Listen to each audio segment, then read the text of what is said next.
8. Ignition sequence has started. 6, 5, 4, 3, 2, 1, 0. We have commit and we have liftoff at 2:13. The Saturn V building up to 7.6 million pounds of thrust, and it is clear. Here we go, guys.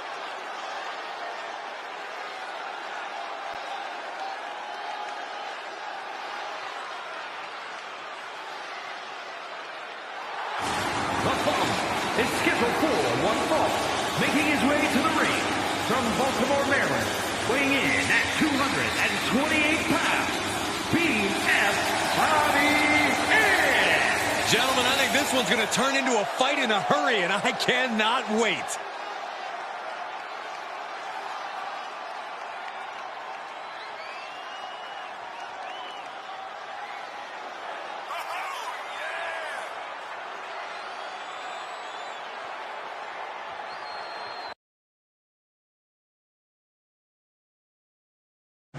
Breaking news, you're gay. More at 10.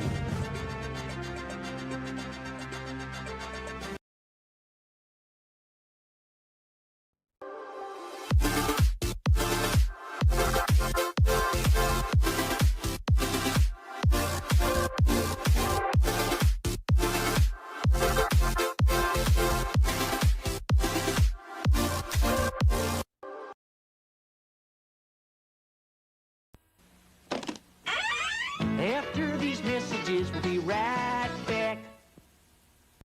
Can your vagina be too wet? 100%. And here's how.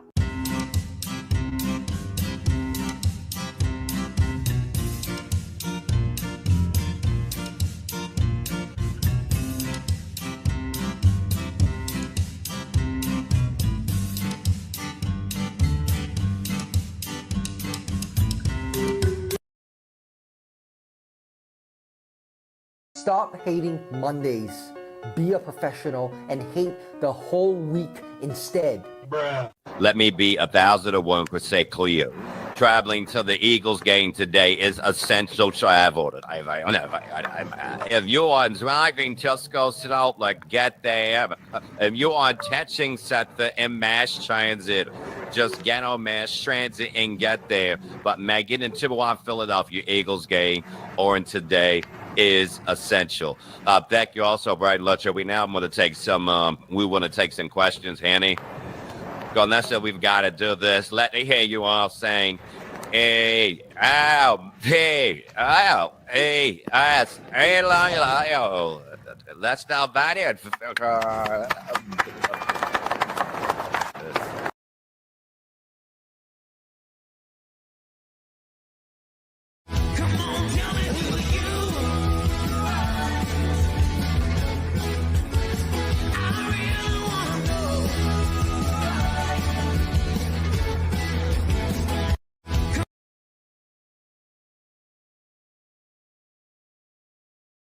Are these your drugs?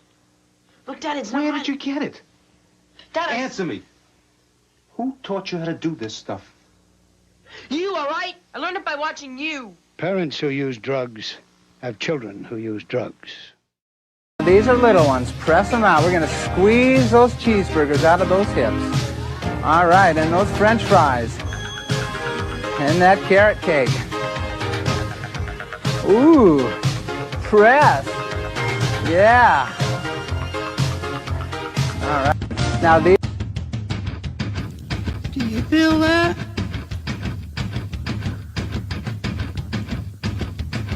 Do you feel that? Oh, shit.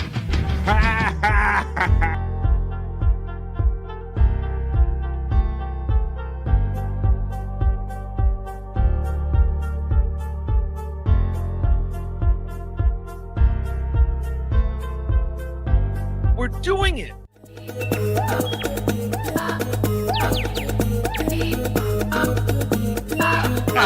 Jackie Mason, fucking Bobby's fucking funny. Bobby Grant, I gotta give it to you. Line of the day, Bobby. That's the one. Super creative, super original. There's a show called The Vibe. And you're here, folks, but I don't know why you're seeing. Are you here? My camera is not. What is going on with my camera today? My camera's on, my camera's off. Why does it have me? Because, let me see, do I have it right? Here I come, folks. You got to get the proper settings. Welcome to Wednesday. I hope that isn't too foreboding for how the day is going to be. Welcome to Wednesday and welcome to The Vibe. Yes, we are going to talk about it, folks. If not, we'd be the only people in the world not talking about it. It kind of broke yesterday, literally live during this show, that our musical legend, the Prince of Darkness, Ozzy Osbourne, passes away at the age of 76. So we're definitely going to cover that today. I'm going to give you my personal kind of reflections on Ozzy, because I've been a big Ozzy fan like a long time. And I was kind of going over that as we kind of guess we're all reflecting on this and with the passing of Ozzy Osbourne. Yes. You see everybody. So what we're going to do a little, we're going to do a different kind of like celebrity death report on Ozzy Osbourne today. What had happened was when I got on my feed yesterday, I was seeing all of these like one-off performances and some really cool things. So combine that with my memories and stuff. And we're going to go over a little bit of this and a little bit of that. We will definitely talk about the Prince of Darkness passing Ozzy Osbourne, man. If you can live and say, you know what, I was alive when that guy was alive, and I know, I witnessed the Prince of Darkness live, Ozzy Osbourne. So we'll talk about that. We're going to get into the not so serious news. I'm going to show you when we get to the not so serious news, there's a story about some in real life in Mario Kart, where you can go actually play Mario like live in action somewhere. I'll tell you about all that when we get to the not so serious news. Where's that at? Let me see. HIJKL. And what's the? Oh no, we'll get on. Oh, here we go. Look, it's me, Mario. It's me, Mario, and Ozzy playing. Wait a minute, we got one sound at once. Here. It's me, Mario. That's right, folks. It's Mario. We're going to do some in real life Mario Kart. We're going to do a little report about it. You might have heard about the deadly MRI machine where somebody got severely hurt about going in having an accident near an MRI machine. We're going to do a little bit of this, a little bit of that, but none of it starts until we get our bros in here. At least the ones that are here right now. So, folks, he's ready to go, believe it or not. I know you do believe it because you know what I'm talking about. I'm talking about Bobby Nick. He's from the Great White North, and he's with us right now. Come on, Bobby. Deep butt cheeks, motherfuckers. Fuck yeah. How you doing, Bob? What's good? I got deep butt cheeks. It is Wednesday, and the butt cheeks are deep. How you doing, my friend? That's right. I'm doing pretty goddamn good, Bobby friend. I did a very late show last night, and guess what? I'm up in time to be on here. Holy shit. At the beginning. Not only that. And I also did a podcast with Jake Hudson before this. So fuck yeah. I'm doing it. Yes. And I'm having it. If you didn't say it, I was already going to say that doing it. That you were already doing a show with Jake. I already saw. So this guy here, I'm thinking that he's up late and this is going to be his first show, but hell no, he's already been to it. So yeah, Bob. Well, we'll get to your reflections too on all of ours because as you know, the news broke live during yesterday's show about Ozzy Osbourne passing. And it's been less than 24 hours since we're all processing the information, bud. So we'll kind of do that together now that we've had time to reflect on it. Yeah. And I know that you're going to be doing the lounge later. And I heard a little rabbit told me, or me watching one of your shows, maybe indicated to me that probably the lounge is going to be very Ozzy heavy today after BF Live The Vibe. I'm calling on all people today. Get your requests in for Ozzy. Let's have a goddamn Ozzy day, man. It's an Oz fest of sorts, if you will. Right. Bobby Nick. And look, Bobby Nick's links will be running. They're running all the time during any episode of BF Live. He's going to be starting off on YouTube and Rumble, and then it'll be Rumble exclusive so he can play the music. Make your way over there and go ahead and make some requests. It's going to be like Ozfest of sorts in the lounge immediately following this show today. All right, well, there's another guy backstage, and I know that, once again, we were here yesterday when we all kind of found this out together, so we'll process it all together with the chat family, who a lot of people were finding out as the show went on yesterday and are still finding out maybe even as of today. But let's bring him in. He is the prop master. He is Scott Fitzpatrick. Oh, yeah. Whoa. Oh, yeah, Scott. Scotty. Yeah, brother. So we're definitely going to reflect on this today. We broke, obviously, somebody put it in our chat, and I thought it was that yet another person just kind of goofing around. Yeah. But we found out, and we kind of did a spontaneous live celebrity death report. Ozzy has passed and all. So still processing it, right, buddy? That, and I'm still also processing something that went on with us last night on No Filter, or I think it's no. Well, we found out someone may or may not be alive. I don't know what the deal is with him. Oh, do you care to elaborate on that, Bobby Nick? You got the details on that? Well, okay, so. Oh boy, here we go. Mike's Shitty Internet Provider's name has changed back to Mike's Shitty Internet Provider on YouTube. And what about the Twitter presence that all went away? That's totally gone. But I have no idea. There's people speculating from what they have seen. I mean, even Deadpool has said that he's like 95% sure that he's still alive. Really? So the person that showed back up with their name in our chats and all, that's supposed to be actually MSIP. I mean, yeah, I really don't know. Well, I don't know what kind of a community he thinks he's going to have left if he really pulled this on people and had really people like celebrate or talking about his death and all that stuff. I don't know.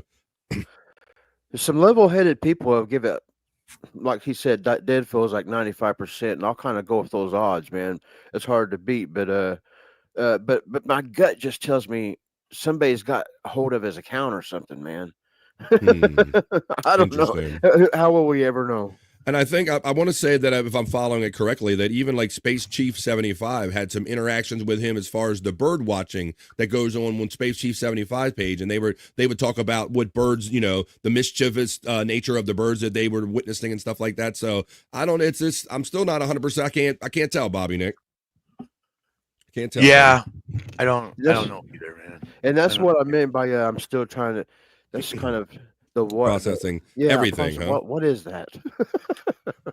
Yeah, but I got to thinking, like, what was your first experience with OZZY and stuff like that? I want to say, like, for me, I know it was, I think it was like Blizzard of Oz or something like that. I had a keychain or something. I remember I couldn't go see that concert quite yet. My mother wouldn't let me go see that one, but we'll get into that. We're going to share our memories of OZZY with everybody in the chat and all, Scott, because, a lot of people were maybe still waking up and finding out today. I saw people in the chat saying R.I.P. Ozzy Osbourne. So we're going to get into that. We're going to do the not so serious news and all the other fun stuff. One more thing, guys, before we do get on with the opening chat family check-in and starting the show, we'll do our OZZY tribute right after we do the chat family check-in. Andrew, I got on my gear this morning about 9:15 my time, Bobby Nick, and Andrew was already backstage, number one. Really? Yes, 2 hours and 45 minutes before showtime. But now, compare that to now Andrew's not here at all. He's not here at all, buddy, or I would have brought him in. I kept going back and forth, like walking away from my gear, and at some point I came back and Andrew was no longer backstage. So, Andrew, where you at, dude? Why would somebody sit backstage that early? Bro, I don't know. He might be doing lives right now. He does have me linked to the Andrew the Giant 96 channel. So, hey, my friends over there on Andrew the Giant 96 or his Facebook, where we're going to play Where's Waldo? We're going to play Where's Andrew? Where the hell is Andrew at? Here's Andrew. Where's Andrew? I don't know where Andrew is. He was here 2 hours and 45 minutes before the show, but he's not here any longer. So we're gonna have a little mystery on our hands. We're gonna see if Andrew shows up, but we're gonna do our OZZY tribute right after like this opening chat family check-in. So I'm gonna grab my goggles, folks, my glasses I call them. I'm gonna go over to my elements and run the element for the opening chat family check-in. It's Wednesday. It's the middle of the day. It's the middle of the week, but it's not any Wednesday. Here on The Vibe, as all you guys and the regulars know, this is a whack-a-go Wednesday.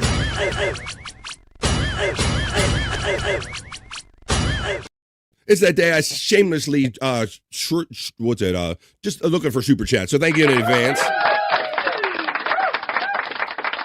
So let's do this, guys. I'm going to run the element. You put your chats in. Let me know what you're doing. And number one, let me say hello to the lurkers out there, because I know you lurkers are out there in numbers, and you don't get in there in the chat and type, but welcome lurkers as well. But right now, if you want to participate in the chat, post them up and let me know what you're doing. It's Wednesday. It's the middle of the day. It's the middle of the week. And this is the Vibe Stream Show 347, folks. Let's get it going. Come on.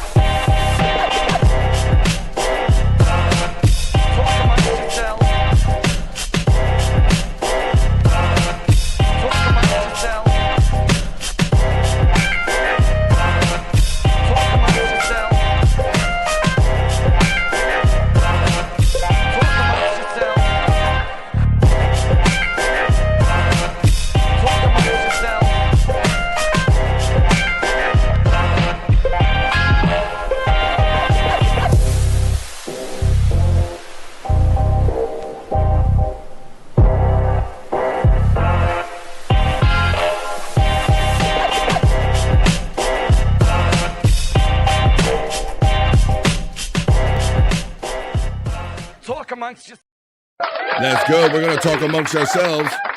You're going to talk with me. I see no less than 143 chats have piled up into the chat for the opening chat family check-in, guys. So let's do it and get into it. I'm going to call post time now. Here we go. This is your last call to post them in for the opening chat family check-in.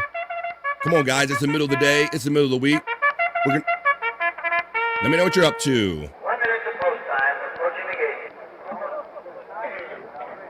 Stay here. That's the post. Now they're moving into the gate.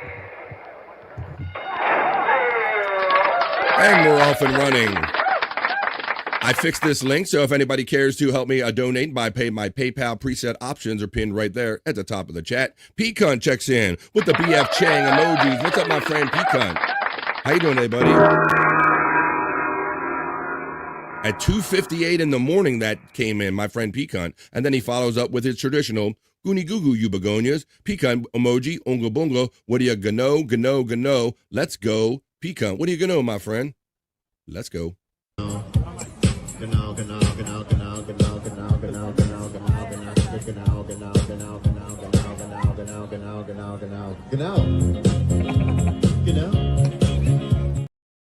And Pecan checks in, as he always does so generously, with a $2 super chat and says, oh shit, we're doing it and having it. Tick-cow and fuck yeah.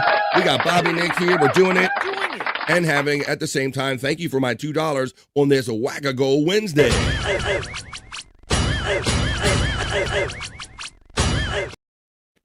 Pecan checks in using his member emojis right there, the armchair comic emoji, Andrew, all of them. You can do that for $9.99 a month or as little as $4.99 a month if you care to support me with a monthly membership, like Pecan just threw out to somebody.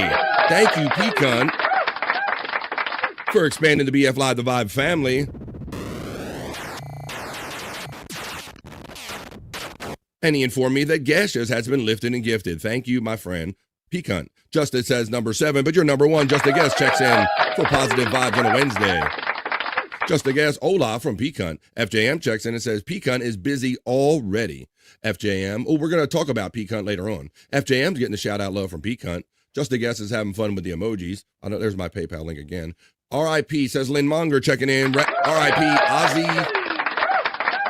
Osbourne. Lynn Monger checks in from the BF Live The Vibe channel. Thank you. Oscar Electric. Pecan, my brother. How you doing? Justa gets shout out love from Oscar Electric. Let's see. Just a guess says, or no, Oscar says howdy to Lynn. Lynn says, hey. Lynn says, I'm crying. She's upset about the Ozzy thing. We all are. Rob Taker says, so what has happened in the last 24 hours? Well, let's see. I understand there have been a couple wrestling matches that went down last night. There may be some controversy about that. And, of course, Ozzy Osbourne passed away, right? But I'm stating the obvious, aren't I? You know, yeah. I mean, yeah. I just want to say one thing. Guys, Pecan's Wrestling Federation is fake. Like, it's not, it's wonderful. But it's not real life. It's not real life. If you lose a fucking match, don't spurg, please. Well, I've heard that I heard some things went down last night, and so we can talk about that maybe after they have fun with the opening chat family check-in, and maybe Commissioner Pecan will be coming along to discuss some of the goings on and all this controversy about all these matches. Oscar Electric checks in and says, there's no reason to be sad. Life needs to be celebrated. And that isn't that the juxtaposition of life, you know, when like I said, when, you know, death reminds me to live better and live more. And not to dwell in the bullshit. Oscar Electric, how you doing, my friend? Checking in. Thank you so much for the picture. I was going to wait till we talked about Ozzy to show you, but I'm so excited I can't wait. Did you guys see my thumbnail that I changed to quickly this morning? Oh, I did not. For the show. Let me show you my thumbnail right quick. You say was that Scott? No, I didn't. Check this out. Watch this. Look, I want to thank Oscar Electric for making me a picture with Ozzy. Oh shit. Oh shit, that's nice. Ain't that cool? I just added my nice little BF Live logo. Thank you, my friend. That's a nice. It kind of heartened me this morning, Bobby Nick, when I saw that. I'm like, I like that. That kind of feels good. That would be. Although I don't know, I don't ever have enough talent to be on stage with Ozzy. It'd been nice to meet him on some level. Thank you for that, Oscar Electric. You know, BF Live. I had sort of the same feeling last night when Pecan tagged me and Ozzy together against 2K and American Cupcake. Oh, I heard about that. We can talk about that when Commissioner P-Cut comes on, because I knew some controversy went down last night, and I know these controversies have been building up, probably starting with maybe Scott losing his belt, and everybody's just turning it up a little bit more to where people are like totally tweaked out about the goings on with these belts and who ends up winning or losing them. So yeah. Bobby Nick reminds everyone that these are not real matches. It's real fun, but they're not real matches. Lynn Monger Hoyer from a Peak Hunt. Oscar Electric checks in and says, "We are nothing more than hourglasses. The sand is dripping out of our butts as we speak. Enjoy every day and don't waste any." That's right. Them old guys I used to know, they would say, "Don't sweat the petty stuff, pet the sweaty stuff." Like, go be about loving, not about hating and not worrying about shit. Hoya from Lynn Monger checking in. Pecan says Rob Taker. Oscar Electric says to Cal. Rob Nothing says Oscar Electric. Had fun with emojis. Lynn is laughing. Oh my God, says Lynn. Terry Nee checks in. Doing some, whoa. Terry Nee's out. What do you want a producer, honey? Wants to fire Shawnee and Psych. Well, there might be some fairness in that, and I don't know. Well, Shawnee, he's our issue. You'll see him on Replayables. That's our producer for behind the scenes on Replayables. He's supposed to be behind the scenes, but he's supposed to be upgrading our show, but he hasn't gotten around to it yet, Terry Nee. And then Psych and Bob Levy. I don't know what's going on over there, but how you doing? Terry Nee checking in. And you guys, Bobby Nick, we talked about how everybody has so much fun with everything we do in this community, like people like Terry Nee and all. Well, I showed you that OZZY picture, and then Terry Nee one up that. Let me see if I can play it for you real quick, if I can find it, if I can even keep up. Holy shit! Let me see here. I can't keep up. Let me see. Yes. What's up? Are you singing "Mama, I'm Coming Home" or something? There's something. There's got me singing something in there, I think, or something. Yeah. I can't. Because I said it was pretty fast, Terry Nee. Let me go on this one. Here we go. Yeah, I'm singing something. I forget the song, but I am singing something. Here you go, Bobby Nick. Like, no sooner that Oscar Electric made that picture and I put it out as a thumbnail, or Oscar put it out there, then I started seeing this on X there. Guys, listen to this shit. Oh, here we go. Crazy turn. Oh, that's awesome.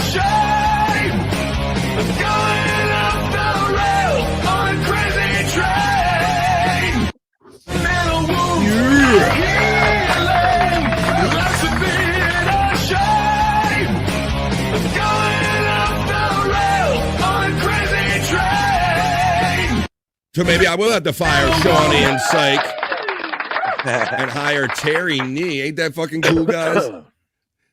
That's rad, man. Within minutes of that picture being put out by Oscar Electric. Okay, Oscar, just check in after Vibe. I disappear. Okay. Hey, Terry Nee from Lynn Monger. Oscar Electric's throwing out the love and the devil horns. Terry Nee helps me on my Wackago Wednesday with my gift, and he says, "Thank you for letting me know, because I just figured out my Streamlabs thing, but it's not working today." But Terry lets me know that Johnny Russo caught that membership. We'll have to get Johnny Russo back on here, because I understand that maybe I think Louis J. Gomez's book is close to being out, if it's not out already. So he helped Louis J. Gomez with his book. Maybe we'll have to have him on here and talk about that. Thank you, Terry Nee, for helping me toward my goal of 69 on a Wackago Wednesday.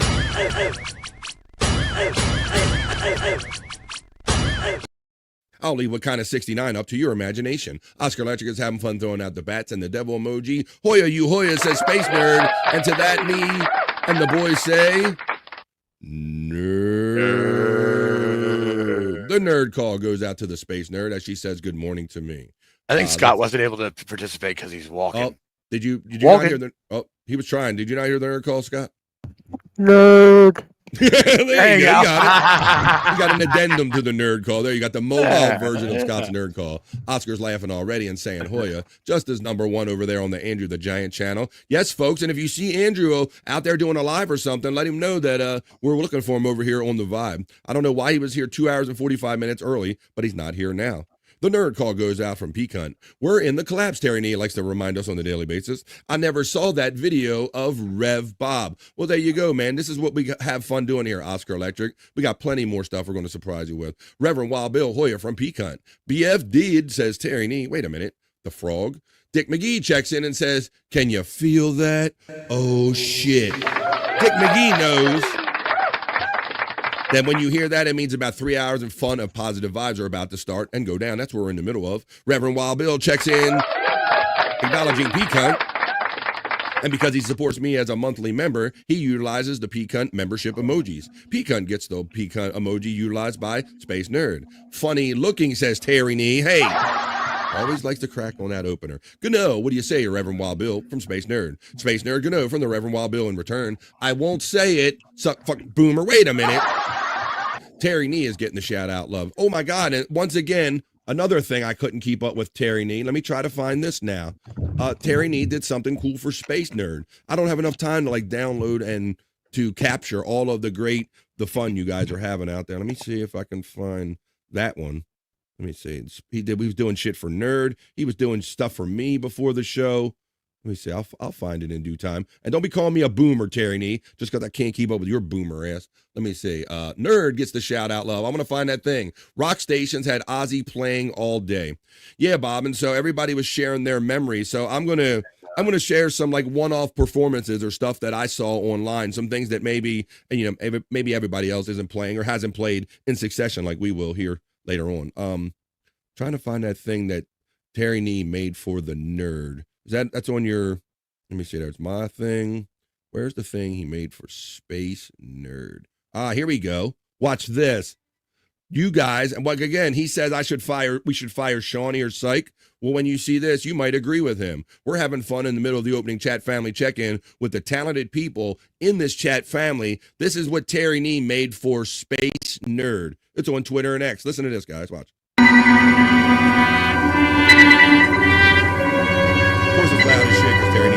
Until now, our mission has been that of space law regulation, contact with Earth colonies, and investigation of alien life. Avatar. Look, there's Andrew. But now, he's in space. A new task. A probe out into where no man has gone before.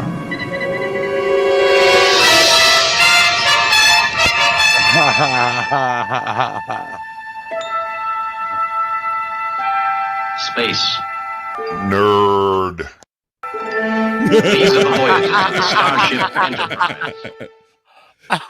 That's what I'm talking about. It's the Outer Space Nerd podcast. I told you guys, I can't even keep up with the fun shit that these talented people are doing in this community. But I'm trying. I'm doing my best.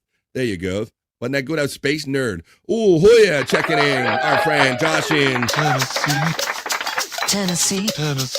Josh checks in. From Tennessee. Reverend Wild Bill says, R.I.P. OZZY, the king of darkness. Rob Taker says, I'm done reporting deaths for one day. LOL. Was that you that broke it in here, Rob? I know many people have jumped in. I was trying to remember who did it, but I mean, for better or worse, thank you. Like I said, the day before was Malcolm Jamal Warner, and then now it's OZZY. I don't know. If I was a celebrity, I'd be sweating right now, wondering who's going to be that third one to go. No one dies, says Rob Taker. Yeah, I think Rob Taker might be the Prince of Darkness in the chat over here. Terry Nee says, OZZY tied my generation up for the 80s. They tied them up. Oh, they teed them up for the 80s? Yeah, pretty much. Let's see. 76 for a guy partying hard. Yeah, just a guess. Like, yeah, the way he behaved would probably indicate that he should have died a lot earlier. And I think it was for a different reason, Scott, but I saw Keith Richards trending too. And I think, because he's that guy that everybody thought he should have been dead like decades ago. Yeah, right. I guess maybe everybody's checking about their death pool. Like, is Keith Richards still alive? That son of a bitch is still alive. There you go. Hoya Josh from Space Nerd. The Nightbot runs all of our friends' bots. Dick McGee says, OZZY was a true artist. And I like I said, I've always picked out the really cool things I like about OZZY's lyrics, like the humanity and the hopefulness. I always thought that was it was an interesting juxtaposition, Bob, considering he was considered like this devilish character or the Prince of Darkness, yet he has all of this hope and not prosperity, but hope in his lyrics, basically. Hope for humanity in his lyrics. He could play some harmonica too. How about that? Yeah.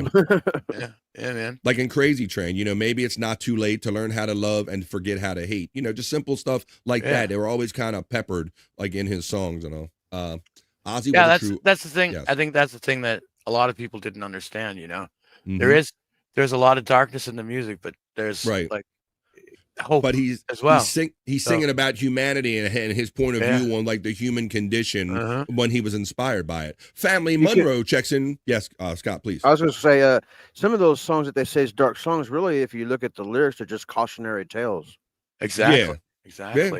There you go. You know, but because he done it in that style, right? Yeah, Yeah, I've heard, you know, tons of times them talking about what kind of music they wanted to do. They wanted to do like kind of like a dark horror type music, you know, and that's what they did, but they always left a little bit of hope, you know, in almost every song, you know. So. Well, that's always it anyway. When you're doing the whole it's the heaven and hell thing. So there's both sides of it. It's a two-sided coin, and they sang about the irony of kind of both sides of that and where those things kind of met up. So that's what I get. That's what I've gotten out of it. Live Mario has to be in Japan. Why are you giving away my show, Wild Bill?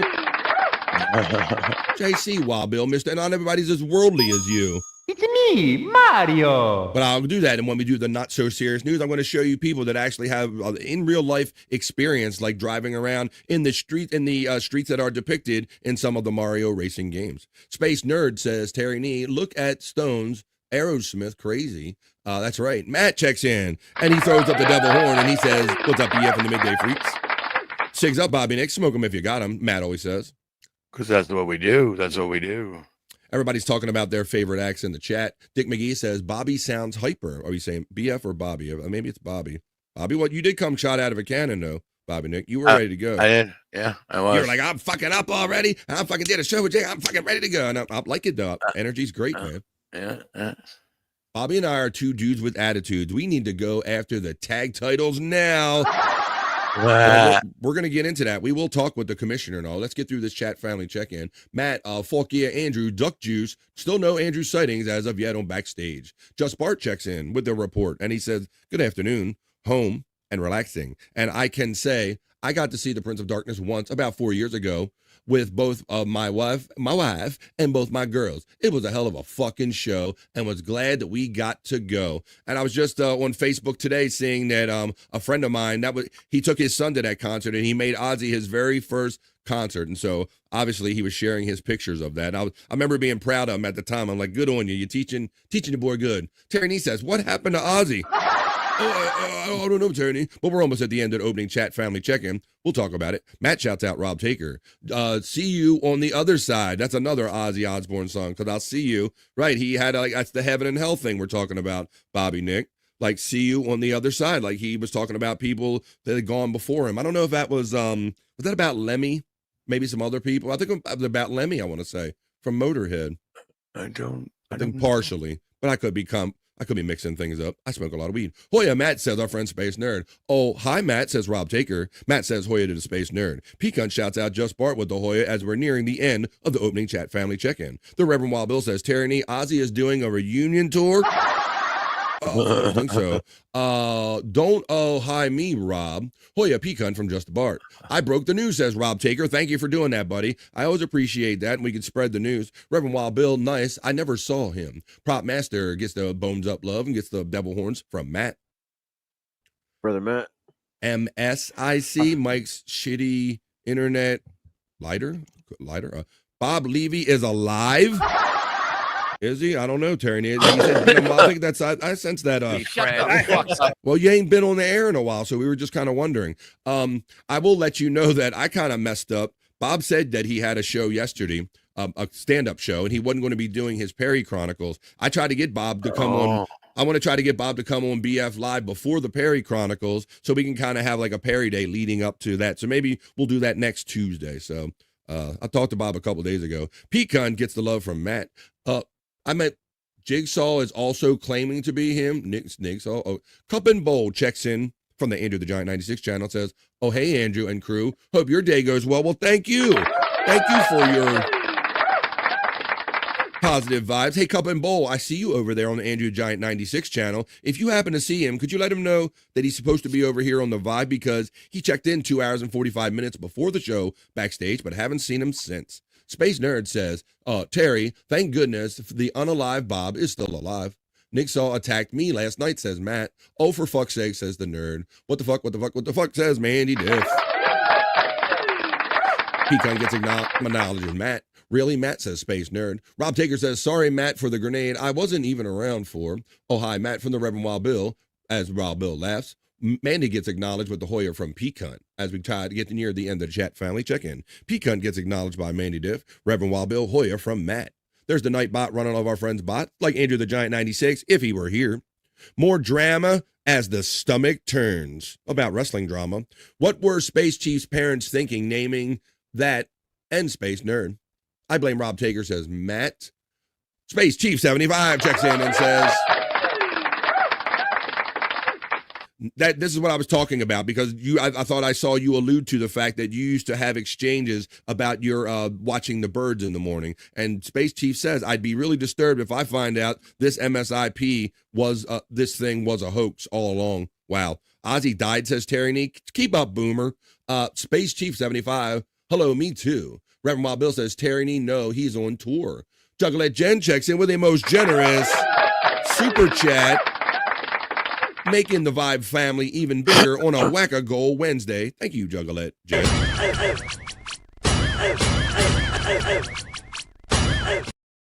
All right, I'm anxious to get on with our Ozzy tribute and get on with the not-so-serious news. Hey, Space Nerd from Space Chief 75. I'm confused, dead or alive. Congrats on the weight loss, gent. Wait. Oh. That's kind of if you have that weight of the belt, wrestling belt, and you lost weight, that's a bust. Sounds like somebody lost a belt last night. Well, weight loss. Space Chief 75 gets acknowledged by Mandy Diff. Terry Nee, when you find out, please let me know. Mandy Diff gets acknowledged by the Chief. Chief gets acknowledged by Pecan. Terry Nee and Rob Taker gets acknowledged by Mandy Diff. Hoya Mandy from Space Nerd. The Reverend Wild Bill says, I'll check. Google says Terry Nee. Jen lost 10 pounds last night in leather and gold.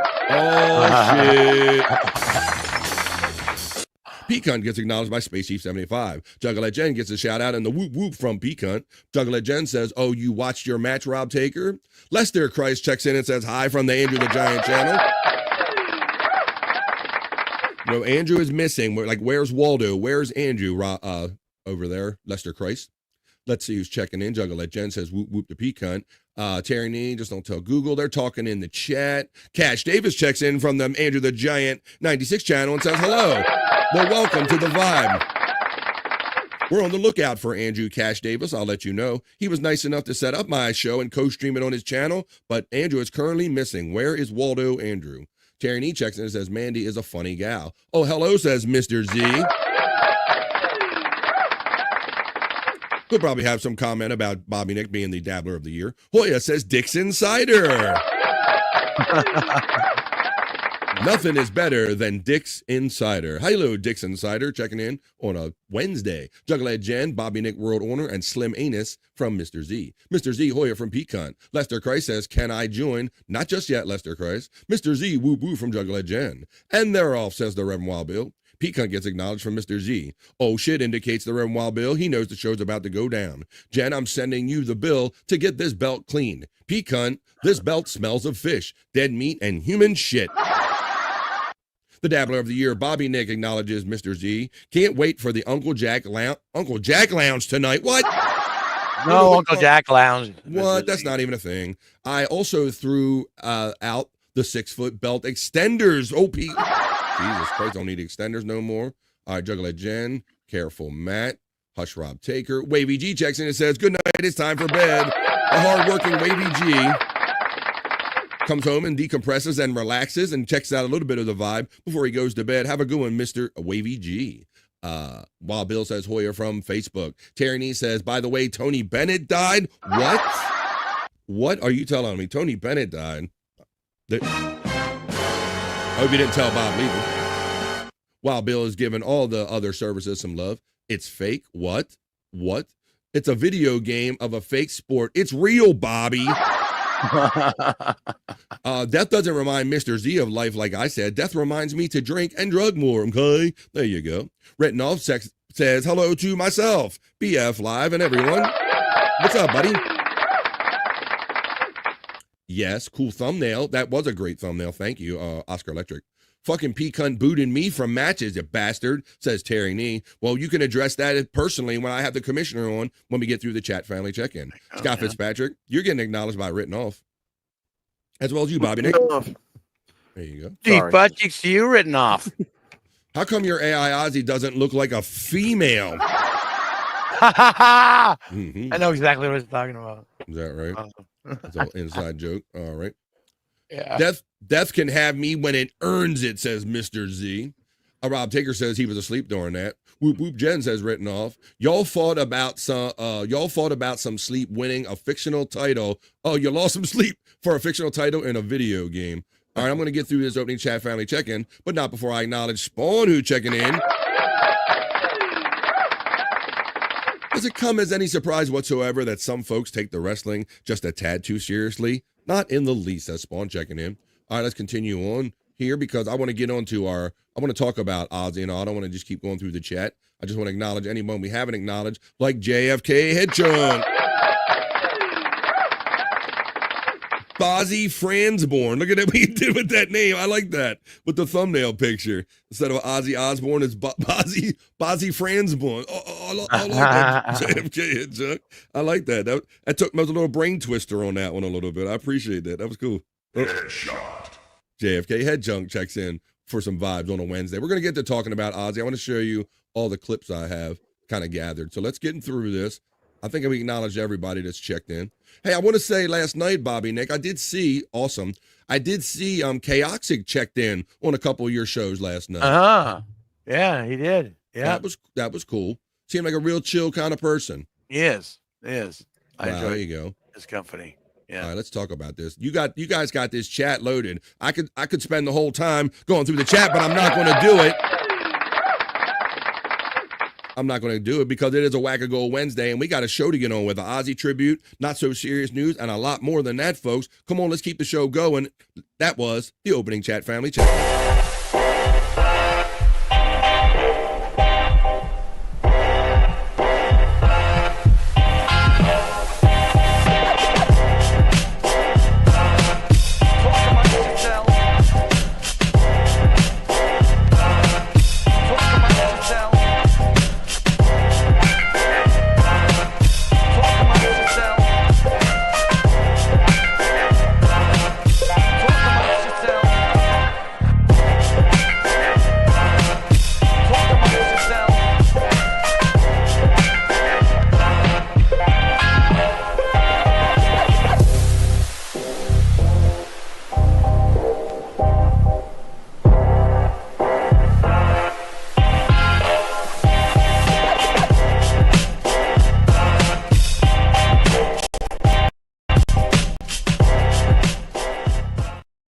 That's what it was, folks.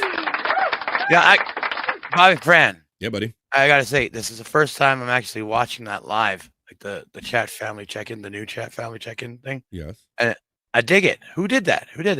The one and only Stormy. Oh, it was Stormy, really? Stormy, I asked. Yeah, it's funny because I'd already asked Stormy to help me up my production game for the BF Live The Vibe. I love doing this, and I love doing it in better ways every day, finding better, newer ways. And so I reached out to her to do that. And in the meantime, gotten to know and really appreciate Oscar Electric, and he's helped me creating elements. So you see that. Let me do the not so serious news. Thank you, Bob. I did notice that in the old one there was like names of people that aren't even around anymore sometimes. So yeah. Who did the music though? That was all 100% Stormy Chamberlain right there. Everything you saw and heard. She threw in the talk amongst yourself thing and everything. Oh no, she threw in the music. I just peppered it with some talk amongst yourselves. Ah, okay. She sent it to me with the music in it and all, and I'm like, you know what's missing?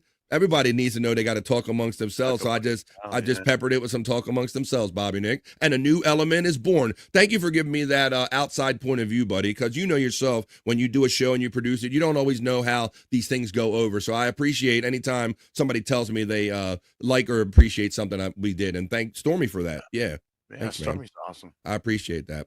But let's do this and get into it now. We're going to talk about OZZY, and we're going to talk about these wrestling matches and all the kind of silliness and maybe some controversy that goes down. There's always something fun going on in this community, as we already demonstrated with the opening chat family check-in and my thumbnail picture and the way it was put to music and all this stuff. I mean, it's hard to keep up. And here's another guy that has fun and makes this community fun. He's going to come in right now again, and you guys can address any issues you have about the belt and the matches and all of that, and maybe we'll talk about it all with Commissioner Pecan. Come on.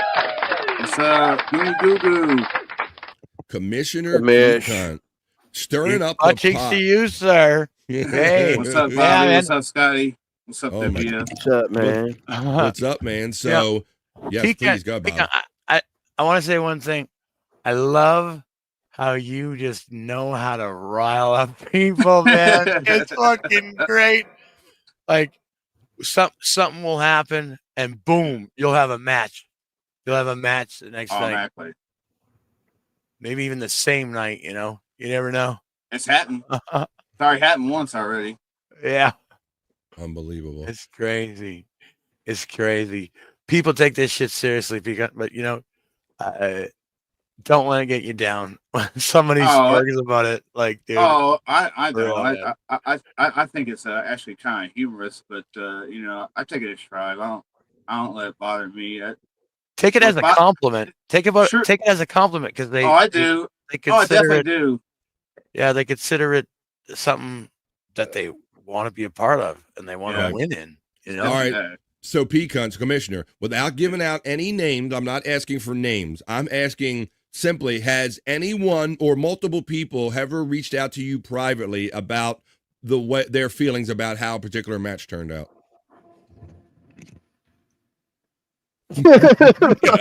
well, other than Wendy, I mean, Wendy, you know, she when she lost the other night, she sent me a real nasty oh yeah, it was bad message. Yeah, but she probably shit on you. Did she shit on you on air too? She normally does both, right? Well, the only time she shits me out on the air is when, you know, we're doing the match and I'm part of the match. You know, that's the only time. You know, having that's fun for with fun. it. That's for fun though. Fun but, you shit, know, yeah. But other than that, you know, I was, you know, when she lost and walked out, I mean, it, like, yeah, that's the only thing that really bothered me is Wendy not being, you know, happy about her losing.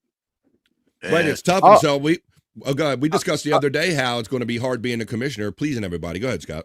I'll admit that I've messaged Commissioner Pecan into.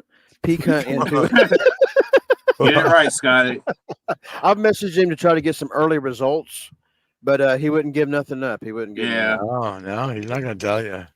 I was just wondering, because seeing how it's playing out on the air, I was a little curious. Without you giving up anybody, like, do people take it to that next level to where they're like, "Hey, man, that really sucked. I gotta talk to this dude about this stuff or whatever." So, but it's all in good fun. Now, okay, so Bobby Friend, yeah, buddy, it's all in good fun, but this is what Pecan knows how to do. He knows how to get the. So, you know, last night, okay, we had Jen versus Rob Taker. Okay. Put himself in the match as a special guest referee. Yeah. I think the best thing, because as soon as he came out, everyone was like, "Oh shit, you know, the fix is in." Right. They already think the fix is in the background with the computer, so why not have the referee out there so you can know the fix can really be in, right? Yeah, man. So. Yeah, I came out at, like, you remember when you told me, BF, and you said you should come out like Vince McMahon, and I kind of came out like Vince McMahon, strutting, coming out. Right. It's great. It was great. Oh, that's great. I'm glad that you kind of had fun with it that way and all.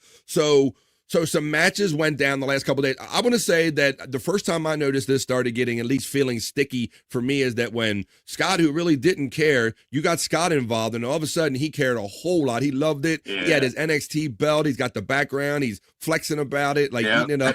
But then eventually, like all wrestlers do, you're going to lose one. And then, boy, I can tell Scott, Scott, you will admit, you were like down in the dumps for like about a day, you know, like, oh man, like you had to deal with the fact that you didn't have the belt no more.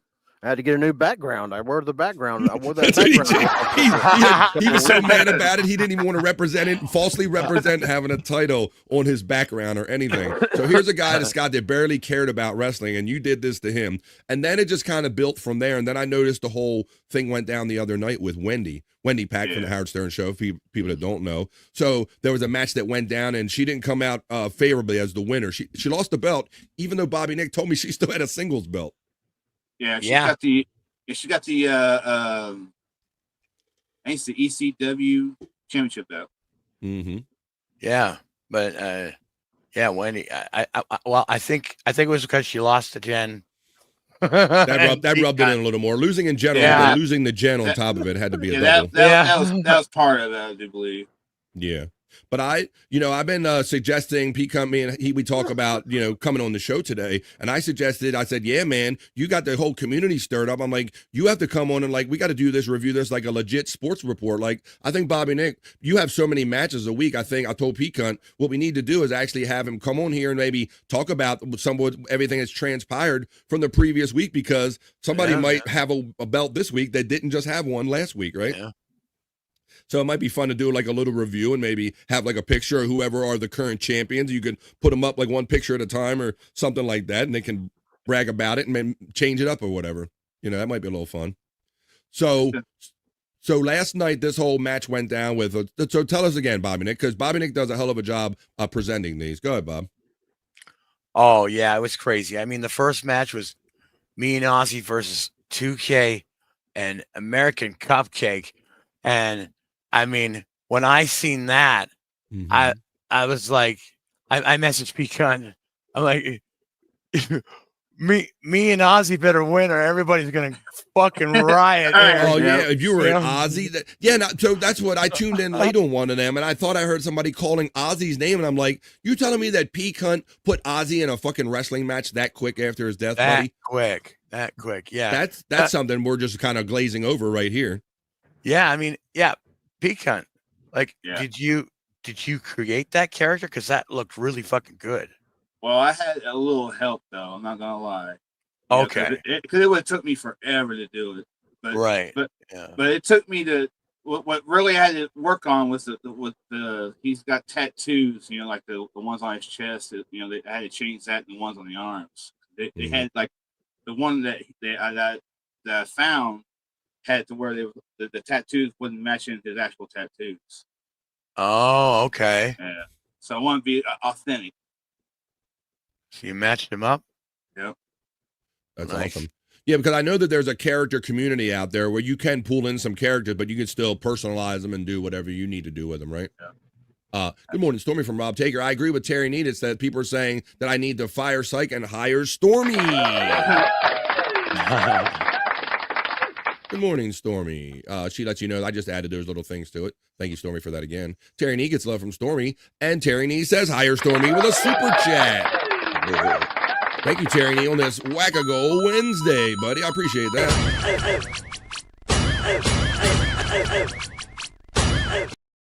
Thank you, appreciate it once again. P-Cunt, you're getting shout out love. Here comes the greetings for you. Oscar Electric shouts you out, as well as the nerd. I want a new belt, P-Cunt. This belt is destroyed and needs honor.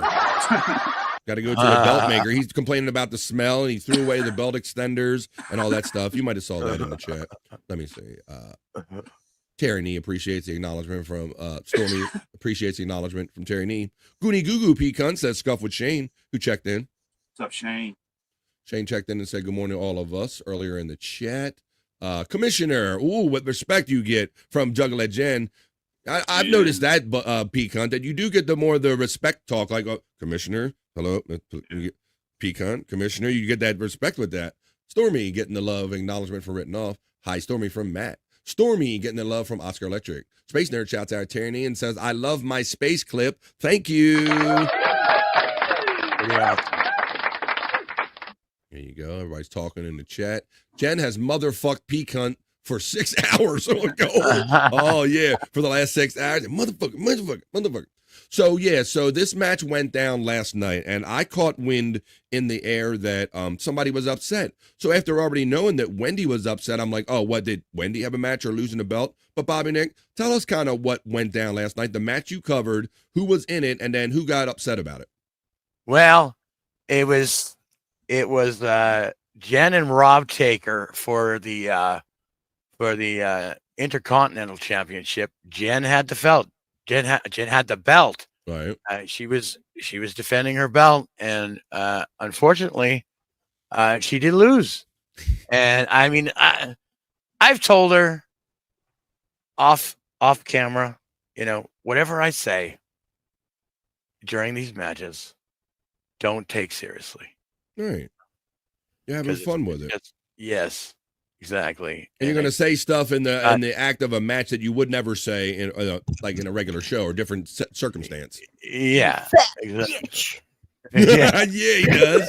He hits her hard with some of them sometimes. But once again, he's kind of in the club, so he gets a little more leeway than maybe some of us do there, Scott, on that one. I don't know. Yeah, I could never say those things. Wendy is always a winner. I don't care what anyone says Stormy coming in defense of her friend, the lovely Wendy. Oh, hell yeah. Stormy says, hashtag oh, hell yeah. Shane says he knows about a Juggler Jen. Widow Killer checks in and says, can't wait to see what matches the commission comes up with for SummerSlam.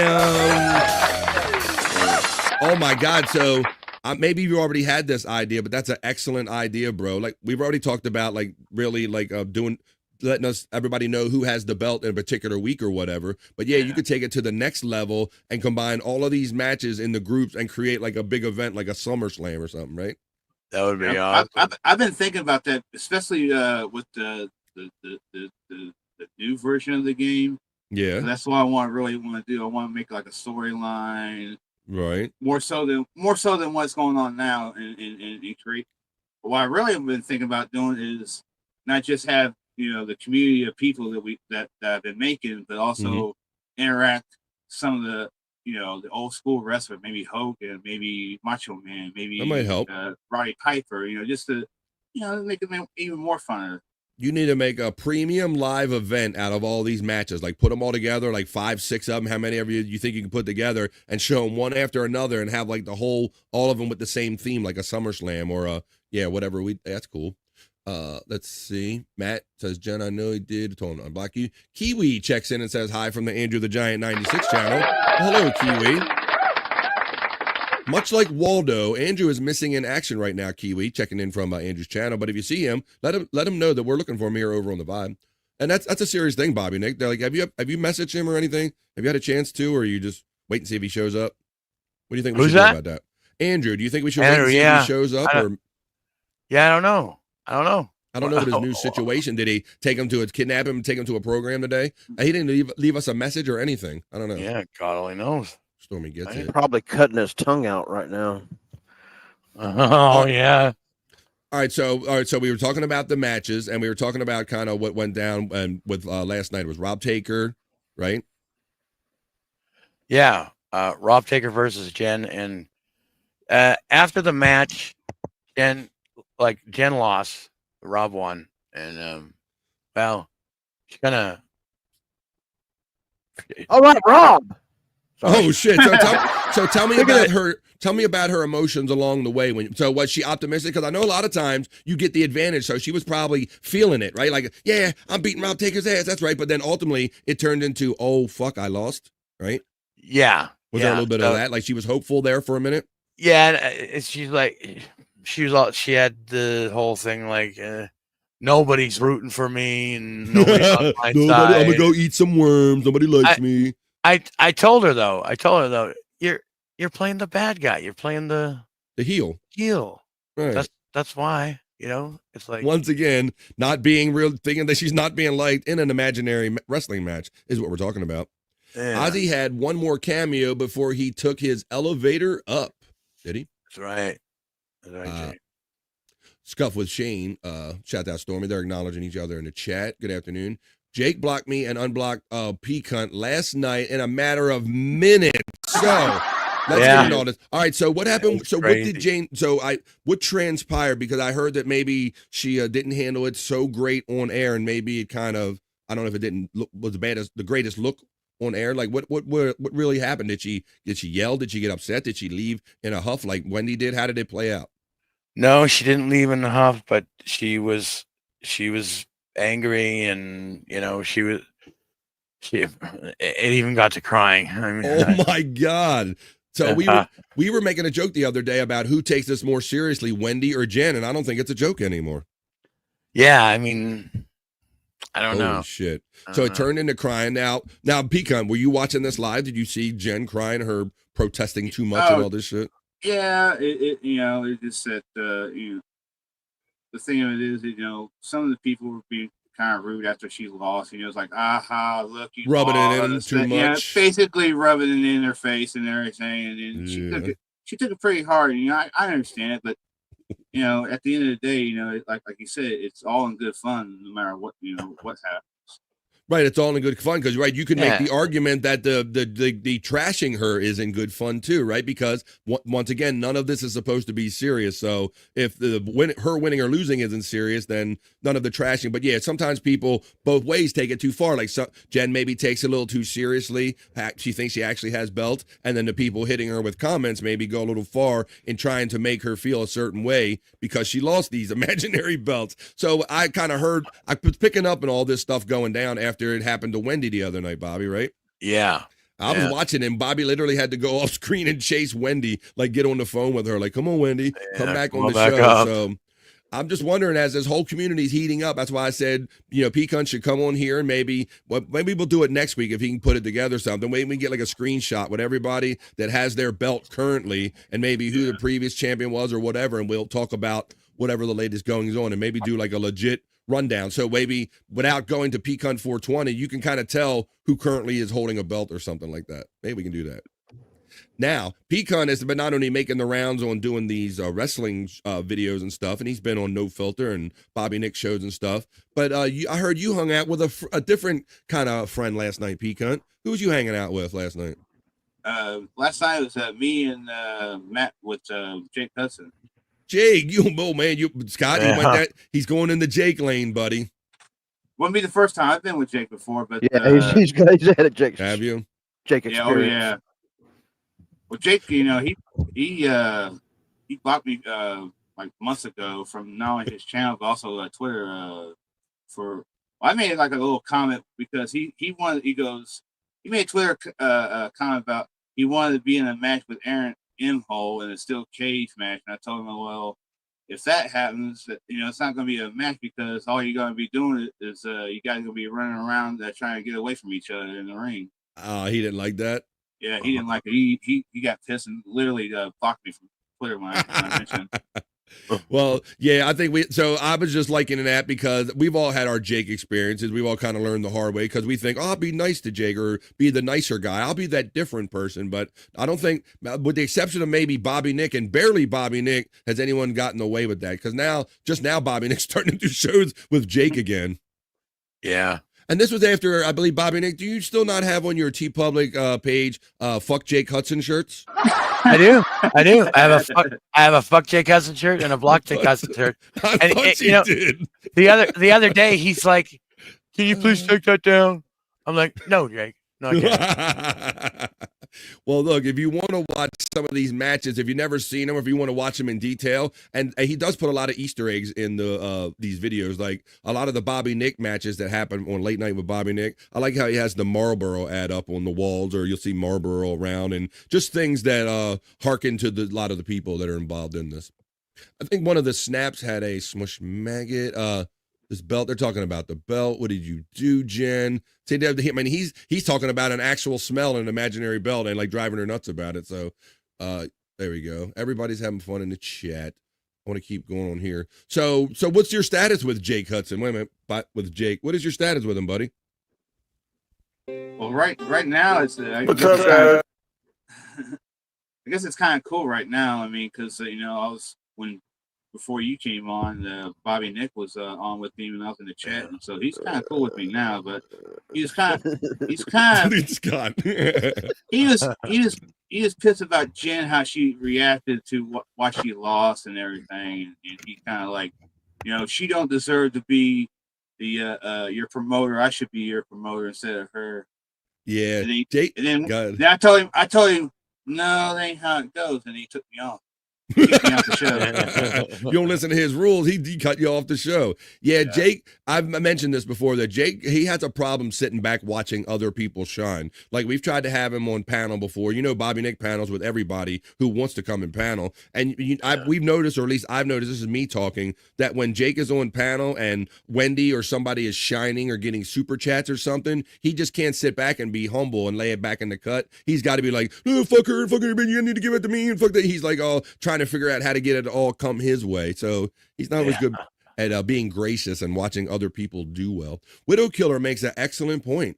Holy shit. I just realized we lost Batman, Val Kilmer, and OZZY, who bit the head off a bat in the same year. Uh-oh. How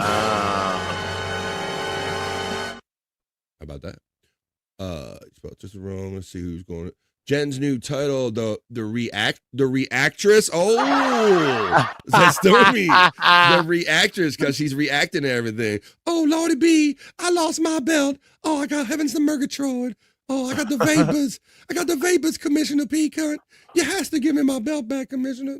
Stormy getting the laughs from Matt on that one. Love for Jen from McGee. Scufflet says it gives you character now, Rob Taker. You can smell the death. Stormy's laughing. The new game has intergender wrestling, I believe. It does. How about that? Mixed. Hello, Frisco. They used to call that mixed tag teams, and when one tagged, the lady tagged in, the other lady had to tag in, and so on and so forth. Someone call Andrew. I know. Right. Oh, wait a minute. We don't have to call him because here he is. He finally showed up. Holy shit. What's up, Drew? Yeah, bud. Was that? Hang on. I think we got an echo. Yeah, because he's playing his music loud. You don't have your headphones on. Damn it, Drew. Where were you, Andrew? Yeah, we have music. Doctor's appointment. Doctor's appointment. Oh. And they fucking shut the laptop. And they shut the. Oh yeah, right. Because I knew you were backstage like 2 hours and 45 minutes before the show, Andrew. I was sitting there waiting for the show. All right. Well, I don't know what we can do about either turn your volume down a little bit so the speakers don't feed in your microphone. I know you can't get a mic right now, or headphones. Andrew. Mute me. I'll mute you. Yeah. I'm going to have to do that, buddy. Widow Killer says Andrew is still shocked the Undertaker chokeslammed the TNA World Champion last night. Andrew.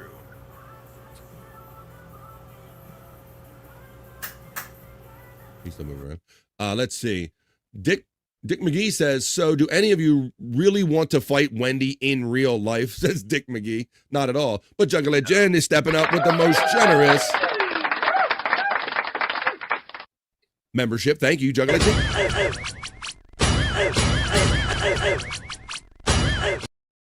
There we go. In what country did OZZY die? Well, that's interesting you say that. Once again, thank you, Juggalette Jen, for that gifted membership, expanding the BF Live The Vibe family. She was bragging for the first 10 minutes until I made her tap out for the first. Oh!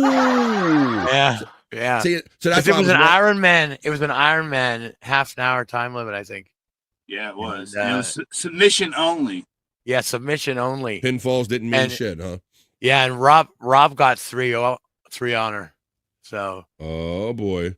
So that's what I was interested in because I didn't see it, but I was wondering because I know when you're watching a match, you get hype about it. You're like, yeah, I'm up, I'm kicking ass and all this shit, and then suddenly you're not kicking ass, But let me see. Yeah, it's happened to me before. I've never spazzed about it. I don't know.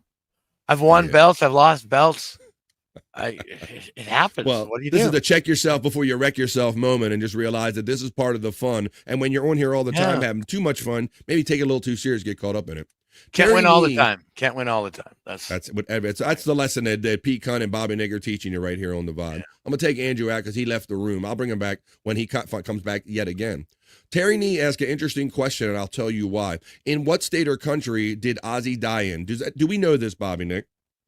I'm pretty sure it was somewhere in the UK. Well, so that's why because my wife heard a speculative story, or she shared with me a story of speculation that some were saying that maybe he went to Sweden to end his own life on his own terms. What?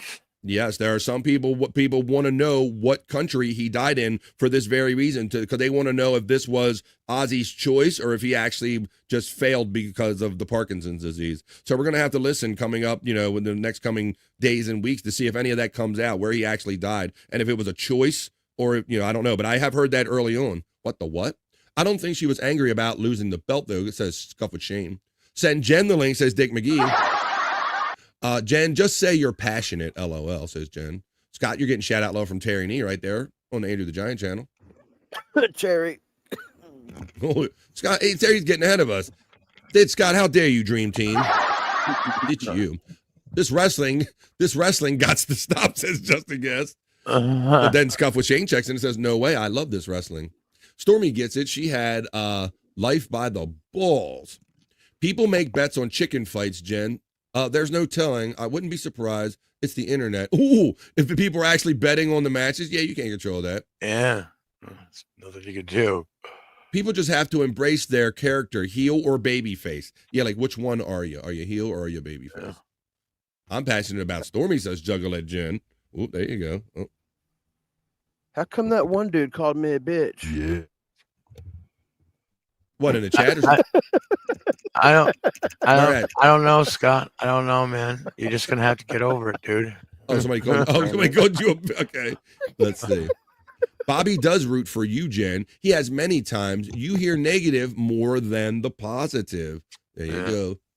She wants all or nothing. Terry Nee checks in with a generous $2 super chat. Said Scott's been making people cry lately. What is it? Yeah, Scott, you got all the people crying here. Thank you, Terry Nee, for that. On my whack-a-goal Wednesday.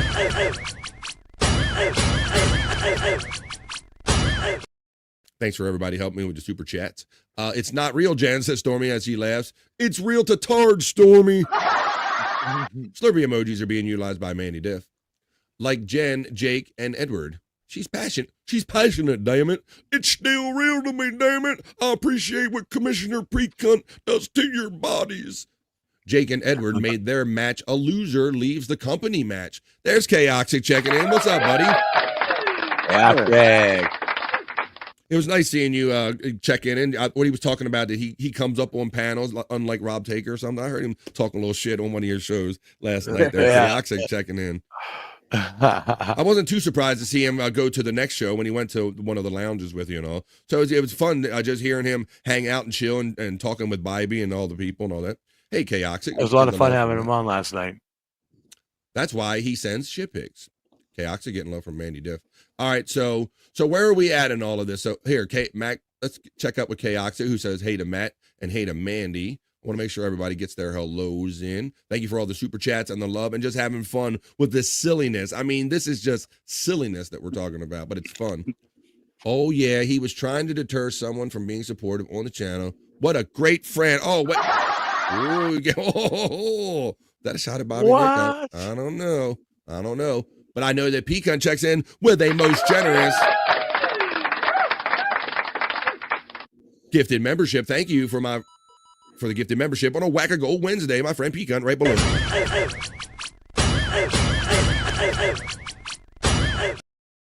Thank you, man. Hey, Stormy from Chaotic. Hi, other me, says Rob Taker. Oh, we got that going on. Hey, Chaotic. Hey, Rob from Chaotic. Matt says, Chaotic, the rumor is that you and Jen are best friends now. He says the bestest they are. Dom Adventures has been lifted and gifted by Pecan. Thank you for letting me know that.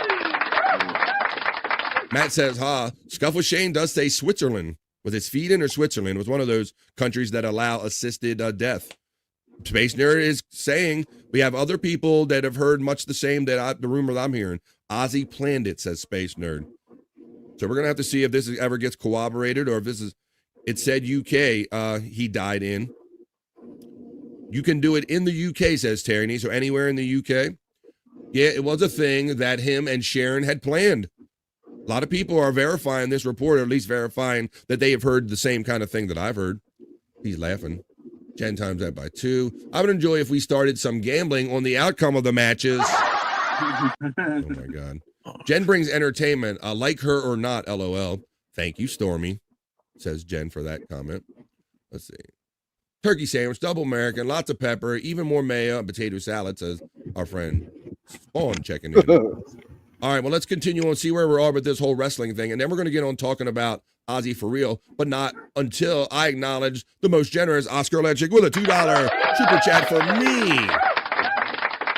He's saying, BF, Bobby Scott, P-Cunt, y'all make the world better. Man, I appreciate you, Oscar Electric, man. You're so creative and helpful and enthusiastic and giving great super chats and love like that. Thank you.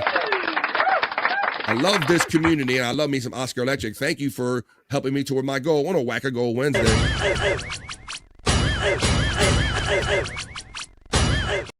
Not only are they nice enough to give you money, they say nice things about you as they're doing it, and they help you put on a show. Hey, Andrew, are you back, buddy? Test 2. Oh. This is the best. I would like to say, on this day, I feel like the luckiest man who ever lived. On the face of the earth. On the face of the earth. Hitting for Pedro Borbon, Manny, Moda.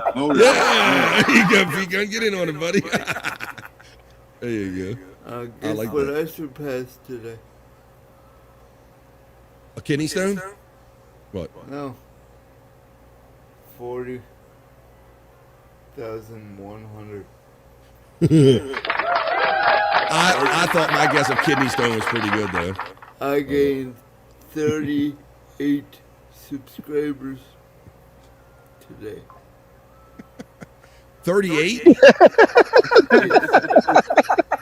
I'm trying to get one over here, Andrew. Hey, if everybody's watching from Andrew the Giant 96 channel, and you got a second to share a free subscribe over here on BF Live The Vibe, come on, I'm trying to get 38 like Andrew is today.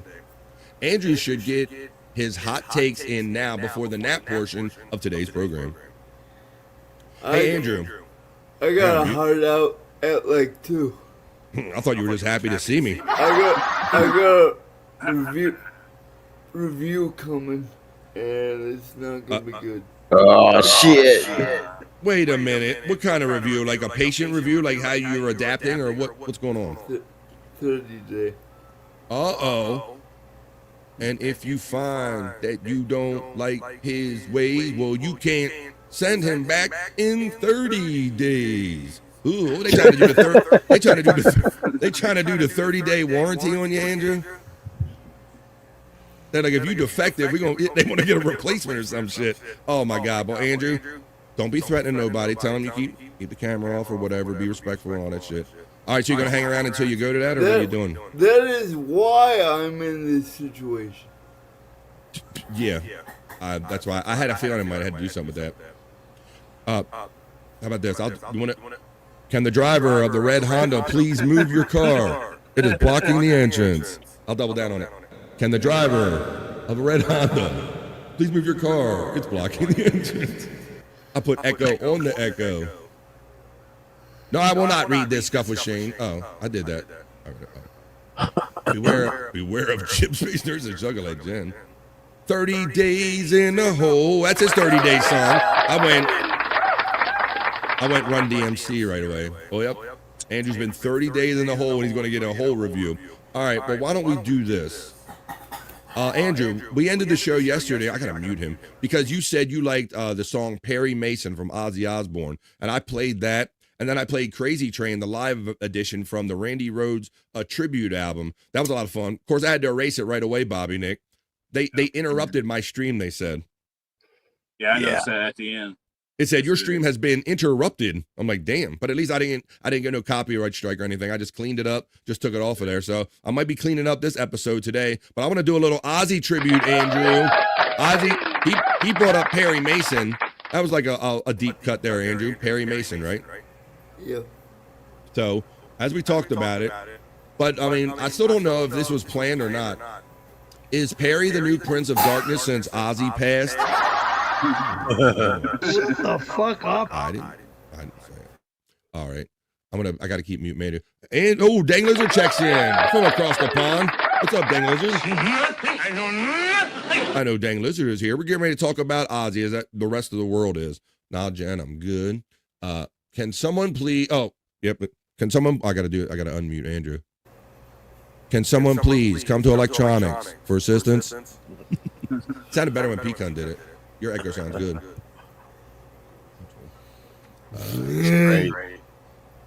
By the way, they're working now. All aboard!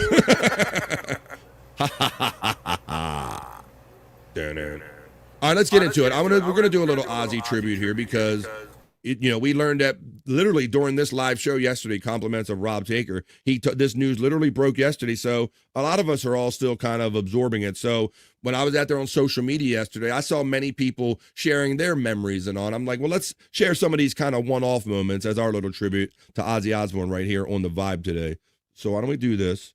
Obviously, we haven't done the news yet, guys, because with the extended chat family check-in, P-Cunt checking in, and we're just going to do Ozzy tribute, and then we'll see when we get to the news. We're going to push it later on in the show. Right now, let's do this little Ozzy tribute. Hell, it might even be an excuse to smoke, since we're not going in the hole today, I don't think.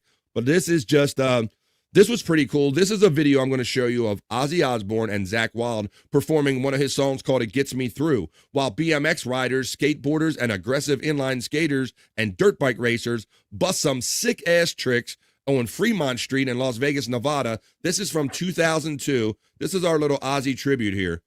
You know, Pecan, I like this. When they first started doing the X Games, I remember they used to let the people pick their own music that they would skate to and stuff. And so you would hear all kind of cool songs. But then at some point they said, let's add to that. Let's double down on it and go, let's have fucking live bands come here while you guys do your sick tricks for the X Games. And so that's what we're going to watch right here. Ozzy doing live music so people can do tricks to it for our Ozzy tribute here on the Vibe.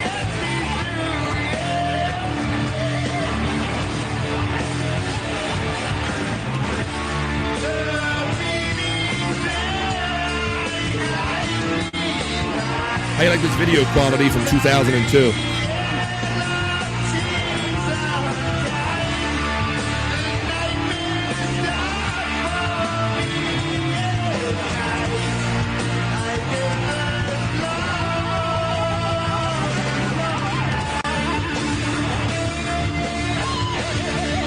Dude, if you were one of these guys and you're alive now still, you got to say that I did my sickest ass tricks while fucking Ozzy Osbourne played music on a stage. Hell yeah. Can you imagine having this, Bobby Nick, as a memory saying that you did these tricks while he played? That is cool, man. So there you go. And you know, Zakk Wylde loved him some Ozzy. I saw a tribute, and he put out a statement on X yesterday about just how much, Ozzy impacted his life, Bobby Nick. You can really tell whenever you see Zakk Wylde or you bring Ozzy up around him, he's nothing but just praise and love for Ozzy Osbourne, man. Absolutely. So, yeah. And another one now. Now let's find, I'm going to talk about different ways that Ozzy Osbourne was woven into our society. Here's a South Park starring guest Ozzy Osbourne. Here's a clip. Yes, Ozzy and South Park on our tribute to Ozzy Osbourne today. All the different little ways that Ozzy Osbourne's been woven into the fabric of our culture. Ozzy on South Park. And now here he is, TV's Ozzy Osbourne! We're all here to help our good friend Chef, who has touched our lives in the past. I remember when I was just starting out, Chef suggested I buy a pompadour hat. I thought he said, bite the head off a bat. So I did, and the rest, it's just history. Now let's go crazy! Ain't no way to run, 'cause I be running this. That was a different song he did for this soundtrack. Come on! He bit the head off of Kenny! Ozzy Osbourne bit Kenny's head off! You bastard! And now... Hell yeah, it's an honor to get your head bitten off by Ozzy Osbourne. They bit the head off of Kenny. Now that was awesome. How you doing? Let's see. I see Brian Kowalczyk snuck in here and says, hasn't everyone here fucked to a Black Sabbath song? Come on, fuckers. Come on. Let's see. We'll try that. Let's see.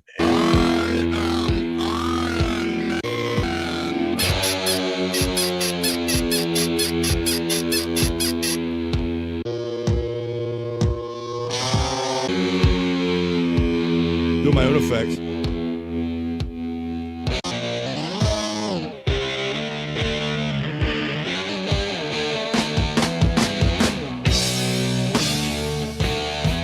All right, we get it. Okay.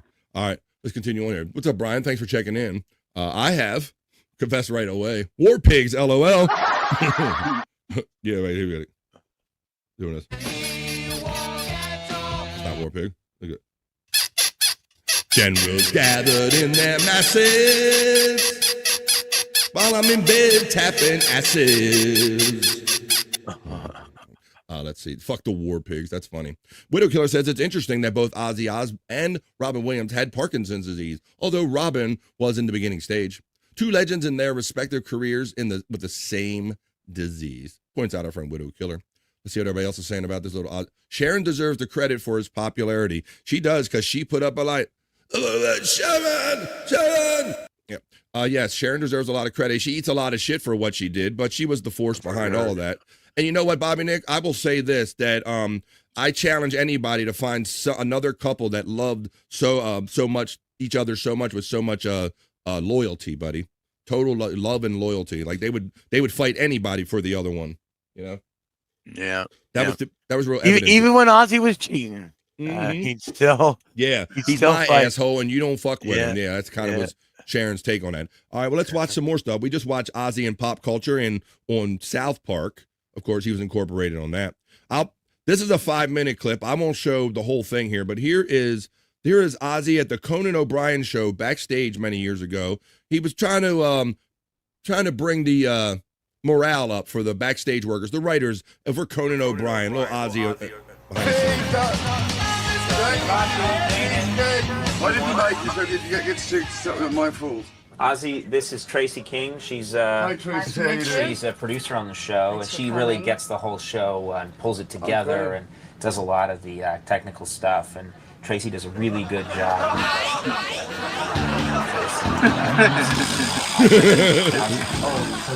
Yeah, this should probably just leave this office. That might be a good idea. Let's go to a different. Yeah, let's go this way. No, we'll get you one. Ozzy, this is Pete Shagrew, who works here on the show. Hey, you feeling a little uptight, maybe? A little bit. Would you like a back rub, maybe? I do really good neck rubs. Yeah, do a neck rub. Oh, no. Uh-oh. What are you... How's this neck rub going to go? What are you doing? Does that feel good? Not really. Really? Ozzy, a little more air. You need more air. Oh, sorry. Yeah, just like that. He's trying to choke him out. No, not the front. He's trying to choke him out. Just a nice rub. There's the Ozzy tattoo. You got to have the Ozzy finger tattoo. That was cool. I probably wrote that on my fingers when I was a young man once or twice with a scripto Of course, right. Could you imagine having that in your history? Exactly, having these interactions. Ozzy on Conan. Widow Killer says, I just realized both Perry and Ozzy are in Austin Powers Gold member. How about interesting? They both got people got disease. You're connecting everything, making all the connections. The Wizard is my favorite Ozzy Black Sabbath song. Space Nerd is laughing. And we're continuing on with our Ozzy tribute today because everybody else in the world is going to pay tribute to him. So I got some cool, kind of maybe some different things that maybe not everybody's hopefully looking at, but we're having fun looking at together here. Rest in peace, Ozzy. Now, Ozzy Osbourne, of course, he did the Osbournes. A lot of people are familiar with that, the MTV reality show. That was early 2000s, Bobby Nick, when those things were just becoming real popular, those reality shows, right? Yeah, I know. Yeah, it was just great to see. I mean, a lot of people shit on them for it, but I thought it was great to see a new side of Ozzy, and I did too. Include his family in it. And I was like, okay, well now he's not just the guy who is like the devil worshiper and he bites the heads off of bats and birds and stuff. He was more than that. He was finally more than that, Bobby. Yeah. Yeah, it did. Yeah. And it showed all the stuff. It showed the family, man. It showed him sitting around from time to time, maybe writing lyrics or the antics that they got into and all. But I really enjoyed the Osbournes. I imagine a lot of people did. And my oldest sister, Margie, who I remember, it's just a reason for me to think about her and remember her, because we shared a love for the Osbournes too, because it was kind of connection, because maybe Black Sabbath was more her age range, you know, and I was the solo Ozzy fan, but we still related on Ozzy. And made me pull out my Osbournes. I got the whole DVD right here, season 1 right there on DVD. I can watch it whenever I want, but man. So she even bought me they had the little dolls that they had, Bobby Nick, where you hit the little button and Ozzy would yell, Sharon, Sharon. Oh, no way. And so I bought one, and she ended up buying me the other 3 because of our love of the Osbournes. She bought me Sharon, Jack, and Kelly. And so I had the whole set of the talking kind of heads thing from my sister. So that's kind of the related memory with her. Ozzy was so kind to his tarded kids. How long until Perry starts calling Sharon his girlfriend? That's right. He's rich one, going to scoop her up. That's a good point. But the point I was making with Ozzy is that he wasn't just from the Black Sabbath generation. He was always changing and evolving. I remember that, like, that Bark at the Moon makeup, Bobby Nick. Like, a lot of people weren't doing that whole face makeup and getting into that deep into the image like Ozzy was back in those days. Yeah, yeah. So he was always like trying, pushing the envelope, as they say, cutting edge. And here's a clip that'll demonstrate that, because he even participated in technology. He was part of this is a part of the Guitar Hero World Tour that he took part in. So he was even interested in the video game that featured him. So let's watch a little Ozzy talking about participating in the making of Guitar Hero. I'm Ozzy Osbourne, and I'm here to talk about Guitar Hero.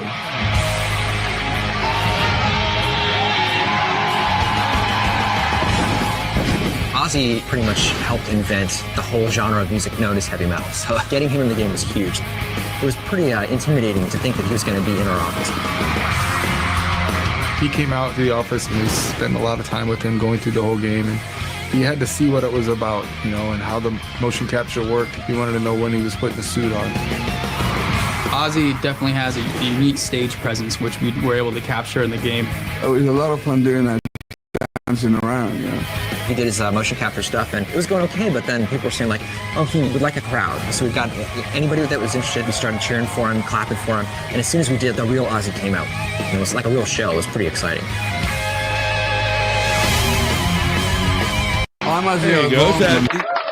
Even a Guitar Hero, so just involved in everything, just constantly evolving and staying current.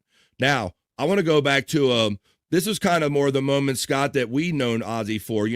Like people mentioned the biting the head off the bats, and he was known for some notorious stuff, for doing some stuff that maybe wasn't the best thing to be doing out there. And this, I'm going to take you back to a memory. Does anyone remember when he sang the 7th inning stretch song with the Chicago Cubs back in the day? Right? You remember? I think we remember this. He goes in. Yeah, I remember. Right, they would have all the celebrities coming in. We Harry Carey going, come on, Ozzy, sing a song, Ozzy. And then this is what came right after that. This is Ozzy Osbourne at a Chicago Cubs game, the 7th inning stretch, singing "Take Me Out to the Ball Game." Rest in peace, Ozzy Osbourne. All right, Chicago. I want to hear a real crazy crowd start singing with me. Are you ready? Are you ready? I can't hear you. Are you ready? 1, 2, 3, and let's go out to the bar. Let's go out to the river. Take me in. A what? I don't remember what I have to do. We're coming up on it, Lynn.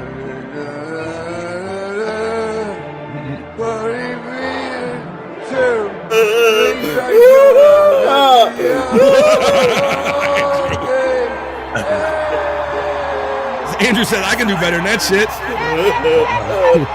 Yeah, let's get some runs. Come on, don't mess around. Let's get some runs, guys. I don't think he hit every word there, did he, Andrew? Andrew, he said he sounds like Andrew. I told you Andrew could do it better. Oh shit. Oh, let's see. It's like Bob Levy doing the news. What? I would take a hit as a Brewers fan. Do that for Wrigley if they asked me to. Hell yeah! He'd do it better. Widow Killer says, did he say, I don't remember the lines that come next? I don't remember what comes next. I'm going to get some runs or something. So there you go. So not all his moments were the best moments for Ozzy, but certainly a notorious moment. Now, I watched this moment. Andrew, I'm going to mute you, buddy, because the echo is killing me a little bit. Now, I watched this moment a couple years online, Bobby Nick. And I want to say, being a musical head, you've probably seen this, and many people that have been online maybe seen this. But this was when a little kids' school, like the junior kind of band instrumental group, you'll see this. They paying this says paying a final tribute to Ozzy, but this was something that they videotaped many years ago. This was a tribute. They played a song. Ozzy Osbourne showed up and they played a song, one of his songs in his honor right here. Rest in peace, Ozzy Osbourne.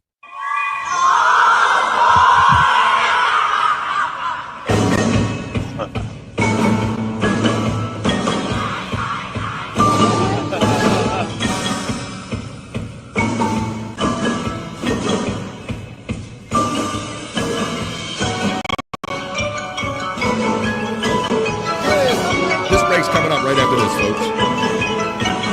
After this Ozzy segment.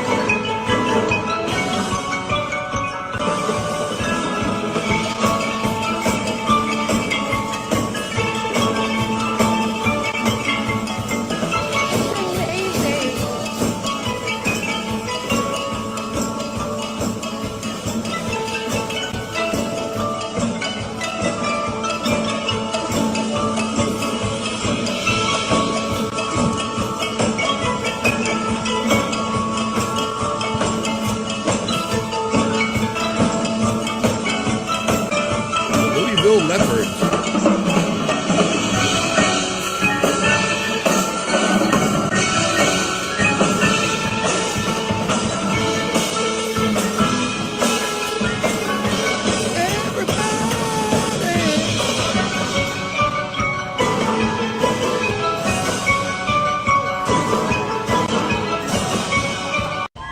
Ain't that fucking cool, guys? Was that not cool?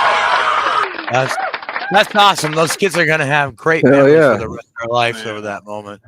Ain't that neat? So that was a cool moment right there. So these are the kind of things that I want to share today. My granddaughter signs Queen in grade school. It says Queen, really? Oh, she can sign language Queen? Is that what you mean? Or sign her name?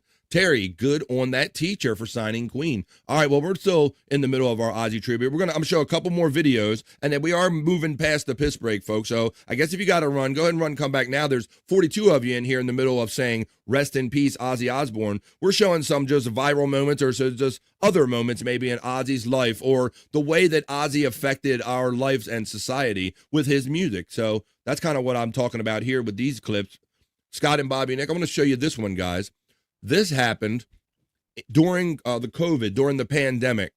This is in Italy, and people were out on their balconies because everybody had to be in their apartments or whatnot. So the only way they could interact was being on their balcony, shouting across the way. And then this occurred spontaneously one night during COVID, and rest in peace, Ozzy Osbourne.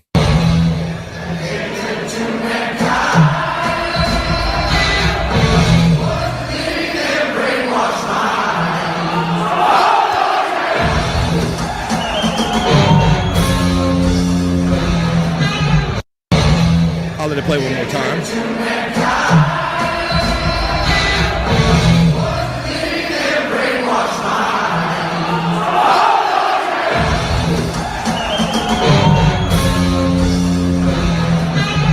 I thought that was a cool moment, Bobby Nick.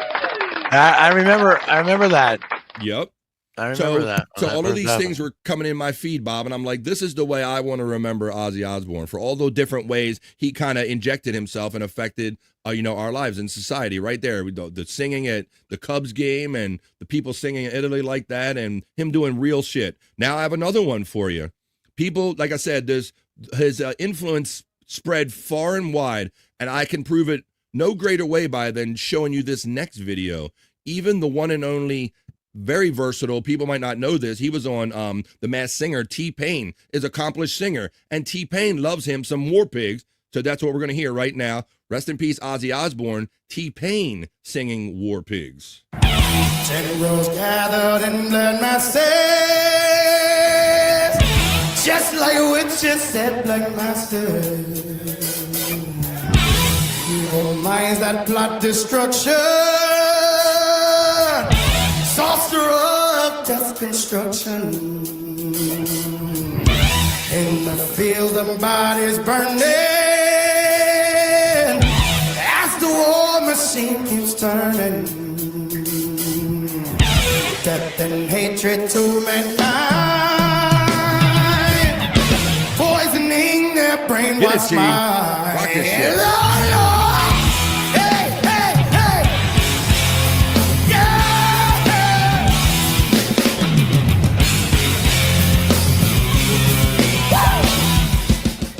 How about that, Bobby Nick? Well, I'll tell you, I really don't know who the fuck T-Pain is, but he did a goddamn good job there. I liked it. I dig it. That one made the hairs raise up on my arms. Yeah, you like that? Really good. You would know. Let me find another T-Pain song that you would know. Which song can I play for Bobby Nick? Let's see. He's quite popular, actually. Yeah, but give me a song that I'm sticking on one because I'm trying to think myself. Trying to think of the one I could play for him that he would know. Okay. They'll put it in the chat. But yeah, Bobby Nick, he totally does a whole different genre of music. He does rap, he does hip hop and all. He does beats and shit. He definitely doesn't do that. So there you go. That's T-Pain. He normally does a soul, hip hop, R&B singer. Now, wait a minute. I'm wait to the end to play that one. I'm gonna wait to the very end to play that one. I got a couple more. I got two more I'm gonna show you, and then I'll show you the thing I was just talking about right here. This is our tribute to Ozzy Osbourne because I'm just showing you the different ways that he kind of actually affected our lives and affected society. And here's another way right here. Rest in peace, Ozzy Osbourne. This one, Bobby Nick, this got glazed over really quickly after the benefit concert that they did. His very farewell concert, buddy. Ozzy Osbourne and Black Sabbath just made history. Their Back to the Beginning farewell concert raised $190 million that will be donated to the Cure, Parkinson's, and for children's hospitals. Yeah. Who can say they even did that here while they were here, Bobby Nick, much less a one shot off on their way out the door, and 2 weeks later you're not here anymore. I mean, $190 million. That is $190 million he raised for Parkinson's disease. So yet another way. Wow, says Juggle at Jen. We got the rings going up. Matt, what he's doing. Buy you a drink. Let me see. Is Andrew okay? Andrew, are you okay? He's okay. He's just sitting here I got to mute him because he's got some background noise going on today with not having headphones on. All right. Now we're going to get down to it now because we're going to say our goodbye. Well, actually, that changed on me. Son of a bitch. That was a cool video. All right. Well, there was one cool video. Let me see. That one didn't translate when I brought the link over. Let me see. I don't think it's in my mailbox anymore. Let me check my mailbox real quick. I think I had a link die on me on one of my videos. But if not, I got one more that I'm going to show you. Oh, that's that. We're going to. This might buy you a little time here, BF, of an Ozzy story. Yeah, please. Go ahead. You guys remember there for a bit he was doing like these History Channel series with Jake, with his son Jack or Jake. Or Thank you, Scott. Yeah. Great pool, man. I totally forgot about that, buddy. That is awesome. Well, what was that? On the Road with Jack and Ozzy or something? Yeah, he had a couple of different ones, but I think it was the On the Road one I was referring to. And if I'm remembering it right, they went to this like mountain or something where like this vault had been built into like a mountain that preserved like history, things in case of an apocalypse or whatever. Yeah. And I remember him going into that vault, and then he was listening to some Ozzy's music made it into that vault. And I remember him crying. He was crying listening to Randy Rhoads play. Oh, wow. Yeah. Whoa. That, Scott, I had totally, once again, something I totally overlooked about Ozzy because there were so many things that he kind of put out there in society that one got by me. So thanks for that. That's a great pool. Yeah, if you ever get a chance to look those up, Jack and Ozzy, like Travel the World, look up, type that in a Google search, like Jack and Ozzy and history, and you'll get some hits on it. That's a great pool there. All right. Well, Didn't they visit haunted places too? Yeah, that was like a Something different that. series, Yeah. same type thing. Yeah. Because Jack They kept call- trying to drag him out on the road again or something. Ozzy kept calling bullshit on everything. yeah, exactly. Like Jack wanted to believe everything, and I was like, "Oh, I don't believe this shit. I don't go with this." All right, so why don't we do this? All right, so this is it. You know, we're saying our goodbye to Ozzy Osbourne. That's what this is about. Hopefully, you guys enjoyed like the South Park and the kind of different ways, the little memories we shared here today. And Scott added even more with talking about that last thing that you remembered there, buddy, about him and Jack doing that show. So I imagine that's why I wanted to do it again today, because it's been less than 24 hours to reflect, Scott, and you're already pulling up more shit that I haven't remembered already. So I imagine that's going to keep happening. He was also a massive wrestling fan as well. Even Triple H said something on Twitter. Did you see that? No, but I won't show it because WWE pulls everything or they block your show. But there was also, Andrew, a video of Ozzy on a SmackDown, and he was playing one of his songs for the opening up of a SmackDown show. So yeah, he was involved in all aspects of pop culture.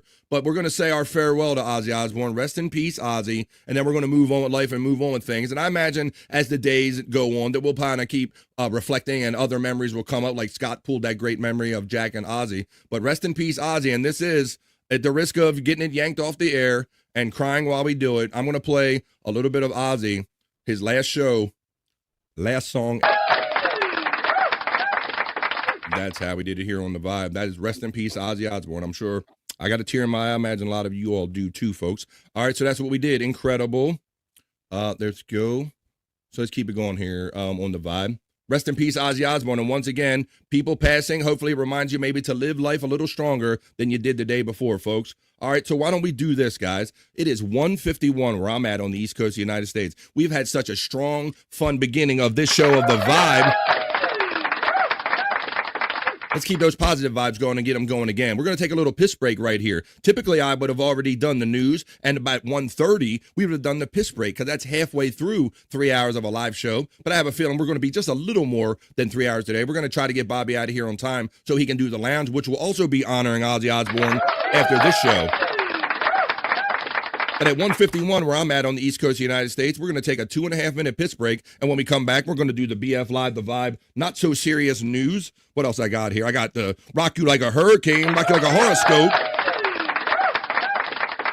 Your Wednesday Soulful Horoscope Readings, social recipes. We can do juicy man meat. I got a whole sheet full of stuff written down here that we can get to, folks. But we're not going to get to any of it until we do this quick 2.5-minute piss break, folks. So grab a drink, grab a smoke, grab a snack, grab a friend, and tell them that nobody has a better Ozzy tribute than we do. And nobody has more fun than we're about to have on The Vibe right after this quick 2.5-minute piss break. More with a dog barking. That wasn't a sound effect. That was legit. Right after this quick piss break, folks. Come on back. Don't go anywhere. Stay right here.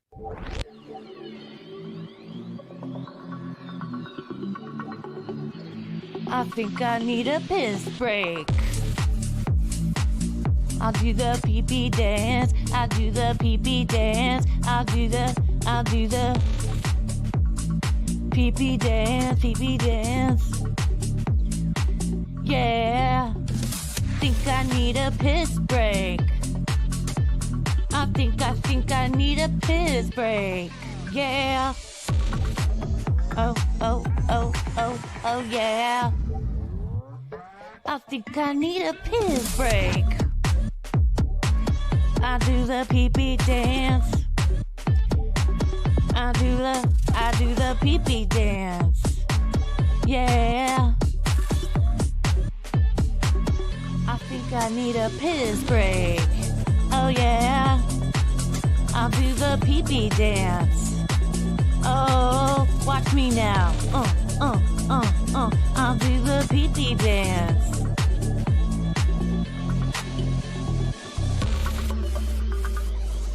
Come on, give it to me, that pee-pee break. DJ, hook it up. Drop that beat. Yeah. I'll do the pee-pee dance. I think I need a piss break. I think I need a piss break. yeah, yeah. Watch me now.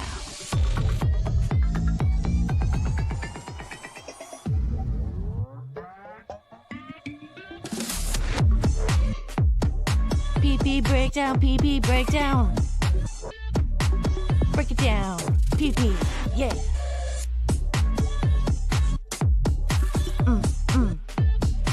Think I need a piss break. I think I need a piss break. I think I need a piss break.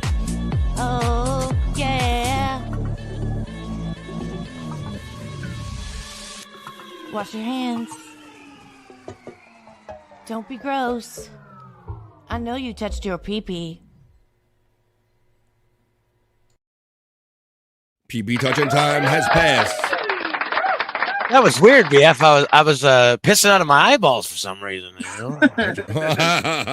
Yeah, I got you, and I got myself on that one. I don't think I've really let it hit me until, and then that once again that came up in my feed today, and I was like, well, man, you know, they was like the last song that Ozzy Osbourne ever sang live, and so there you have it, folks. I mean, that's we deal with life, like I said, we deal with death, so we have more fun with life. Dang Lizard. Thank you. I want to acknowledge Dang Lizard for checking with the most generous €5 super chat. Thank you for helping with my goal on a Whack-A-Goal Wednesday here on the Vibe. Let me hit you up with some of these sounds I like to hit you with on the Vibe. Here we go. There's one of those.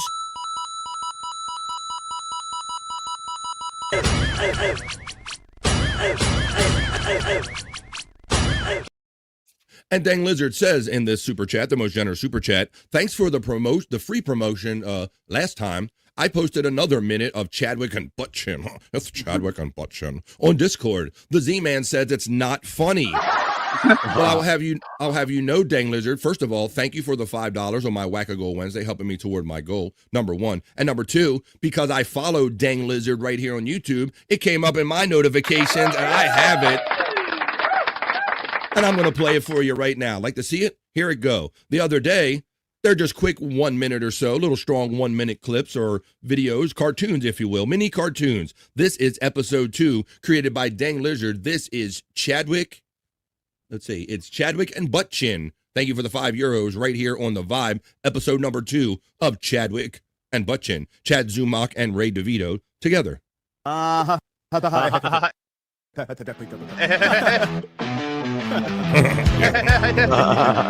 up,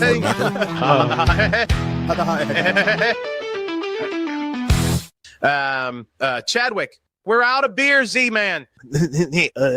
Well, go get some more, dumbass. I'm out of money. So go give some more blood, Buttchin. I went twice already this morning. They won't take my blood anymore because they say it's too watery. Then I passed out, and someone stole my cookie. Yeah. Guess we need to get jobs or something. Yeah. Being unemployed stand-ups is our job, dumbass. Buttchin, you fucking dumbass. Ah! They sent us money, Buttchin. We're out of that too. Should I get down to the unemployment store or something? Yeah, and hurry up, you worthless dumbass. Oh boy. Job.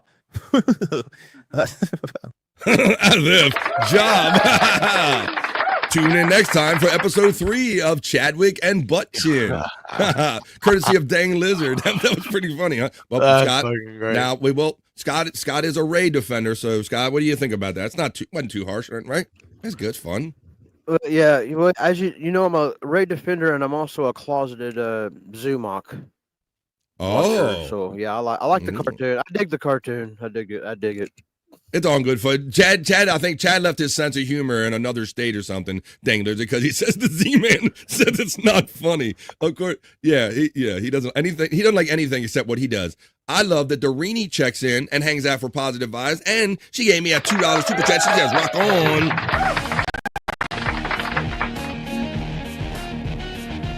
Thank you, Rini. Help me towards my goal of 69. 69, I didn't describe the 69 on a Whack-A-Goal Wednesday. I'll take any 69 I can get.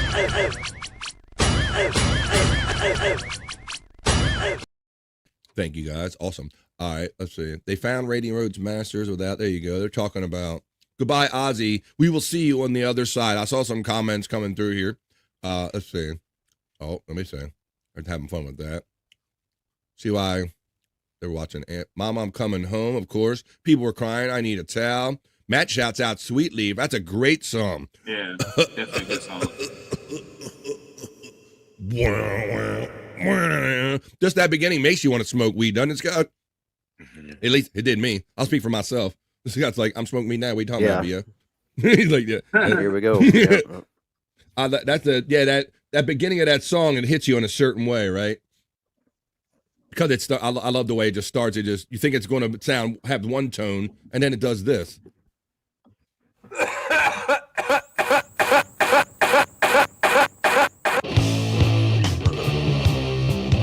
Grab it, see, grab it. All right now.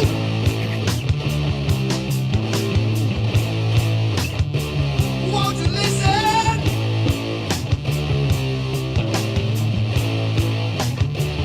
When I first met you, didn't realize I can't forget you or your surprise.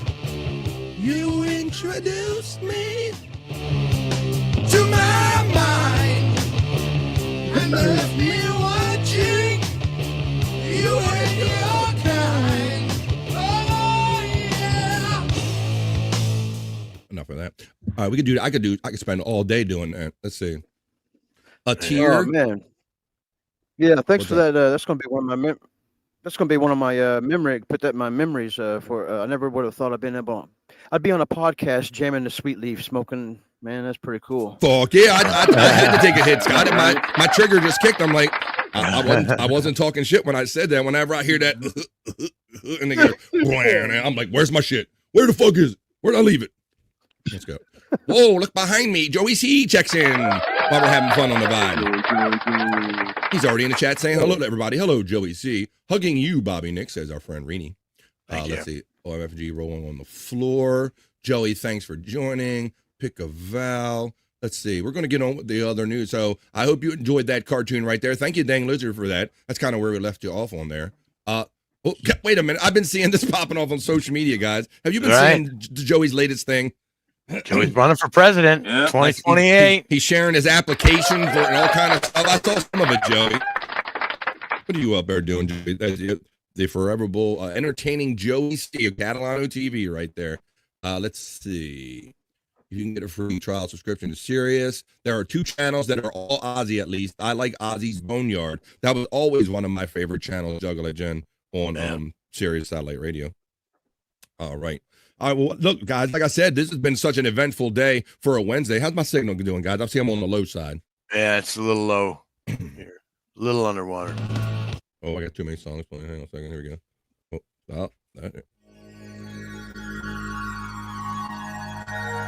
Signals underwater, Harvey from Roboto. Andrew likes this part. First time I had to pull out the Bobby Fran Roboto today, Andrew. First time. Oh, Scuff with Shane says you got a vote. You got Joey. You got 1 vote, Joey. Look. All you need is a couple million more. You're on your way, buddy.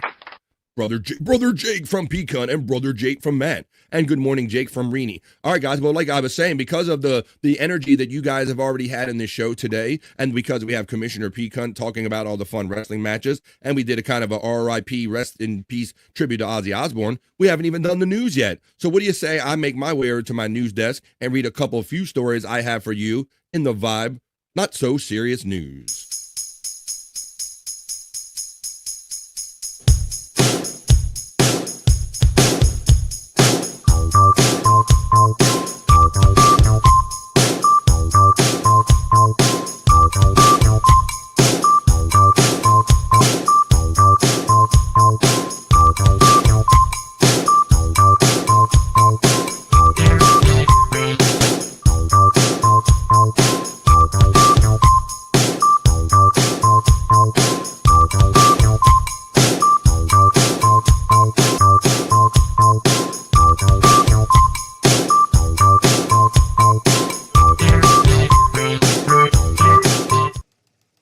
I'm trying to get those dances down.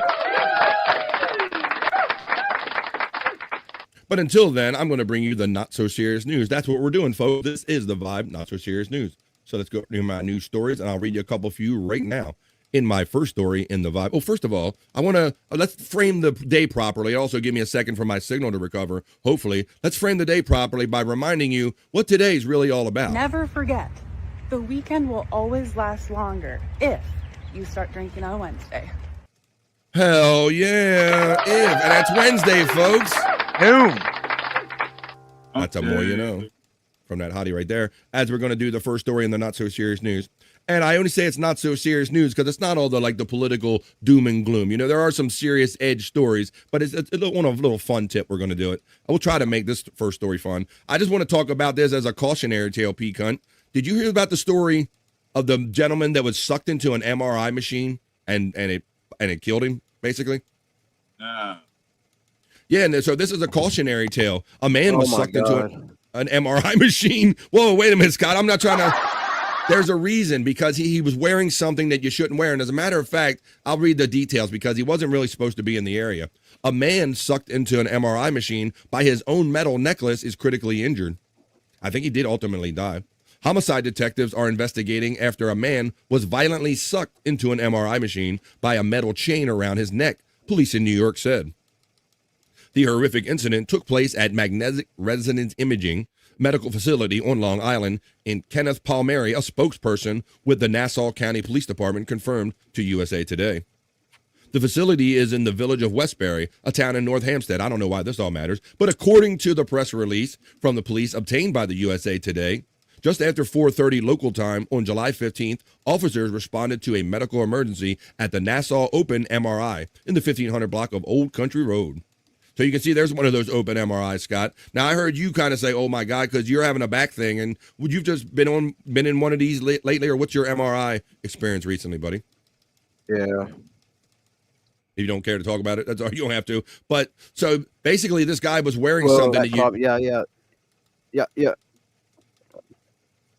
Good. I think your signal's chopping now. I think mine's better and yours is chopping, but it says here's the details of this, Scott. It's nothing out there if you go do things the proper way. Can you still hear music and shit? I can hear myself. I can hear myself real good, Andrew. Not the music. Yeah, there's a big echo. That's the only thing. The echo. Okay. I'll leave and come back. Can you guys hear me now?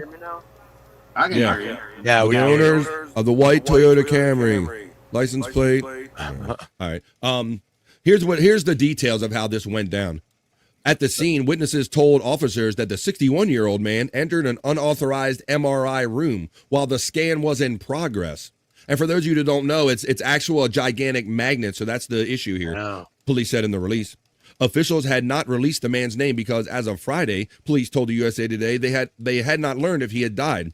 It was not immediately known whether the man was a visitor facility or a patient. But what they said it said that he was walking in an unauthorized area and he had a gigantic gold padlock chain on, Bobby Nick. Oh my God. He was wearing a 20-pound padlock chain, I think. And because it's a gigantic swirling magnet, Scott, that's how he got drawn to the machine violently. And so I think that resulted in his death ultimately. So that's just a cautionary tale because if you go near any of those MRIs. Yeah, let's go, Scott. Yeah, if you can hear me, I can tell you real quick about my MRI history. That's where I learned that I was claustrophobic, because I don't know if you guys have ever been in one, man, but you're touching every wall inside of it, and they give you a panic button. And 3 times they tried to give me one, and I panicked. I couldn't do it. I couldn't handle it being inside of it. I'd hit the panic button, and they end up having to send me to another place to have an open MRI. But getting stuck in an MRI machine is a nightmare. Yeah, so we're talking about open MRI here, Kathy. So what had happened was that he was walking in an unauthorized area with a 20-pound padlock kind of chain on. Aren't they supposed to take off stuff? Yeah. Well, he was in an authorized area, so it was like the perfect storm of stuff that you shouldn't be doing. So this is just a cautionary tale. I've had to get an MRI from time to time, and I always kind of make sure that I'm in the right way, Pecan. I take all my shit off and all that stuff. Do you ever have experience with any of these MRI machines? No. No. Well, I can't do it. Can't. I've done. Yeah, I think I've done both. I think I've done the tube one. I haven't done the open one, I want to say. Hello, Echo. BF, we got that one earlier. One, man. Yeah. I've been up in the tube before, and I just try not to freak out, Scott, because I'm like a sausage up in there. I feel like I'm the inside of a sausage skin. Jugglet Jen checks in with the most generous, another PF Live the Vibe gifted membership. Thank you, Jugglet Jen. Helping my goal of 69 on a Whack-A-Goal Wednesday. Thank you, Jugglet Jen.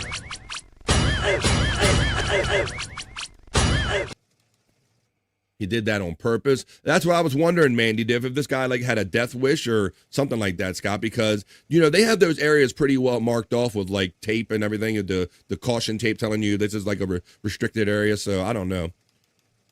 He should have had sanctions for a 20-pound chain.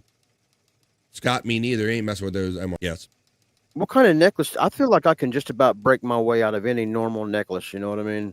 He must have had a big, ridiculous chain on. Well, I think it was just from what I can see, I could probably pull up a video, Scott. They have video of things they throw things at the MRI and they watch how fast they literally get sucked to them at a violently high speed. So maybe it isn't so much the thing getting out of the thing; it's the initial contact. It's the hit that kills them. They gave me Xanax to get me in there. Let me see. Yeah, they did me too. They give me Xanax and it still wasn't enough. I'd still hit that panic button. MRI. What is it? I was trying to find that video of wow. What is that? Trying to find a demonstrative video. I feel like I'm severely lagging. You might be lagging a little bit. A little bit. Whoa, see? And this is the reason that I bring this up, because we all have some kind of metal on us. Scuff with Shane says, I almost forgot my nipple ring one time in one of those things. Can you imagine that? You're like titty up against the machine or something like that, your breasticle. July 31st, MRI for my brain. Hope there is still something left. Hope they find one, Space Nerd says. I hope it's for nothing too serious. How are you with elevators, Scott, compared to MRI machines? I can do elevators. Yeah. I mean, I've never been in one that goes 20 floors. I've only been in like a 5-story elevator. All right. Electric Gino checks in. Electric Gino, electric funeral. Appropriate on an OZZY day. I always think that electric funeral. I've had a plethora. Nice word. I've had a plethora of MRIs.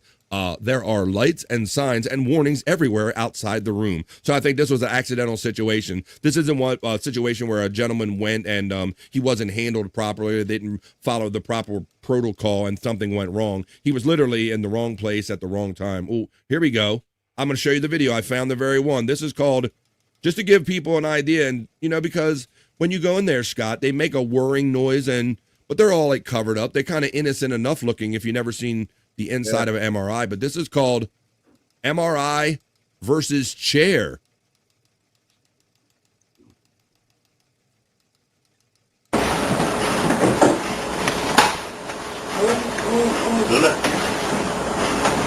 All right, Alan, get all that. They have to pry it away, Scott. Yeah. Come on, it's almost off. Now be careful. Watch out, man. Watch out. Take a pick off, Alan. How about that? Say so. That's what they do. So there was another one I saw where they actually threw the chair. I didn't know I had that kind of. So that's why I kind of always say, if you're not careful, you might learn something before you're done right here on an episode of The Vibe. And I saw one, guys, where the guy had a wheelchair and they threw it at it, and the wheelchair just literally flew at high speed, Scott, towards the MRI machine. So that's the more you know here from BF Live. They're highly magnetic inside of those machines, and don't mess with them if you have any kind of nipple rings or jewelry on, or don't wear your 20-pound chains there, or you might die. Another OZZY heavy metal tribute. Not exactly. Where's Andrew? He should be watching this, and I don't want him getting sucked into a machine. There's Andrew. Hi. He's on the parking lot, currently moving cars. No. Do I sound better? No. We can all hear ourselves. Let's try this a little bit. You gotta clean up on aisle 7 though. Wait a minute. Clean up on aisle 7. We need a mop. Mop, Andrew. I'm gonna mute you, Andrew. All right, but there he is. I'm gonna mute him because that's why he's been off screen. In my second story in the Vibe Not So Serious News, it seems like some of these stories involve world records, and this is no different. This story involves a world record for the Philippines arcade installs the world's largest claw machine. Now, I know I'm pretty sure, most of these claw machines are pretty much a ripoff, right? I don't know what the big one does. Another metal tribute. Kind of funny that OZZY died 2 decades ago, but no one noticed it until yesterday. Is that a thing? I don't know. Trash Channel 1970 from Andrew the Giant Channel checks in and says that blue light special. Let's see, we got this. We got the blue light special is a hot dog and a large Coke for $1.99. Come get the blue light special at the snack bar. Nope, not working. All right, let's continue on. This is about the largest. I'm going to show you what it looks like compared to people. An arcade in the Philippines earned the Guinness World Record by installing the world's largest claw machine, which encompasses an area of 1,761 cubic feet. The Playfair Arcade at the Tops Landmark in Cebu City unveiled Claw King, a massive claw machine that was officially measured by construction firm for the Guinness World Records consideration. The Claw King measured in at 17.16 feet long, 8 feet wide, and 12 feet tall. The measurements were enough to take the record from Santa Claw, a defunct claw machine installed in Florida that measured 16.7 by 7.87 by 11.81. We're beyond thrilled to announce that Playfair has officially earned the Guinness World Record for the largest claw machine, the arcade said on social media. Where's the pictures of it? I had some good pictures of it. Oh, they got to click on this. Let me show you here. Here we go. Here's some pictures of it. It looks like compared to the size of human beings. So there's one picture. You can see the people standing outside of it. So look how big the hook is, Scott. Like you almost pick up a human with this son of a bitch. Let's see. All right. Look at that. They're inside of it. They're taking the official measurements for the record. So they're actually in it. Look how big the bears are. Then I want to show you a shot. Got like a monitor in it. And then there's the claw. There's a shot with the claw. There's the claw right there picking up a thing. So that's what the largest claw machine in the world looks like. I just thought that big thing. That's my other story. Next story on the Not So Serious News. All right, guys. Now, Reverend Wild Bill, I don't know if you're still in the chat, my friend, but he's a cultured man, and he probably gets around, and he probably experiences different articles and stuff like this. I want to share a story that he kind of gave away in the chat about, this is a story about where you can really go real-life Mario Kart racing, Scott. I thought this was pretty fun. Like the video game, you can actually do it in real life. Right. So I'm going to tell you a recent story about this, and I'll show you some video of it. Now, while Bill seemed to know about it, I wasn't overly aware of it, but let's find out about it. A man irked by Japan go-karting noise is arrested for attempted arson, and it involves these people that are go-karting. Check this out. So there's a picture of what it looks like when people actually go over to Japan on purpose, Scott, to dress like the Mario characters and race in some of the actual streets in Japan that are depicted in the video game. You can do this in life. How much money do you have to throw in to play? Oh, exactly. I don't know. That other one. But let me continue. I'll read the story, and I'm going to tell you about this guy that got upset about this tradition. A Japanese man, enraged by the noise of go-karting popular with foreign tourists, was arrested Wednesday for trying to set fire to the motor vehicles, according to police and local media. So apparently, Scotty, I don't like this no more. You foreigner, come over here, play over here. There's no real Nintendo. The go-karting is popular site in Japan, the birthplace of Super Mario, with tourists dressed up as the video game icon and other characters, allowed to maneuver their way through the Tokyo streets, Scott. That scared me, but they're going to tell you in the video why it might not be as scary as you think it would be. The 28-year-old Japanese man was arrested on charges of attempted arson, Tokyo police told AFP. Police said the man was suspected of setting the fire last month to waste on the premises. Waste that trash on the premises of the Tokyo company that operates go-karting tours, with flames spreading to its parked go-karts. So even some of the go-karts got damaged in this. Nearby walls were also burned, but the fire was quickly extinguished, police said. Broadcaster NHK quoted the suspect as telling investigators that he was stressed out by the engine noise of the go-karts. His workplace was reportedly located adjacent to the scene of the fire. The go-karting operator received a letter in May threatening to set carts aflame if the engines aren't turned off after tomorrow, NHK reported, adding that police were probing a link to the arson attack. So I'm going to actually show you what it looks like to do this racing, guys. So, Scott, when you hear about like riding golf carts in like a major international area, I'm like, that doesn't sound like the safest, smartest thing I could do, right? Yeah, there's a lot of opportunities. I know this by seeing my brother almost get decapitated once. You can slide under places, drive your go-kart right underneath places that'll slice your head right off. You know, because you're low to the ground, you'll slide go underneath the trailer or something. Yeah, right. Because if you're doing high speed and low, and I understood, yeah.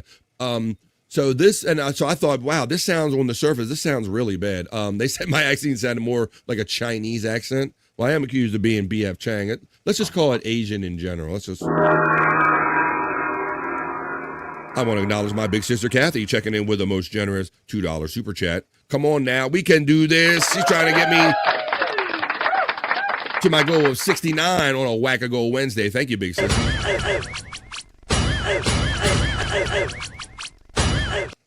It's Whack-A-Goal Wednesday.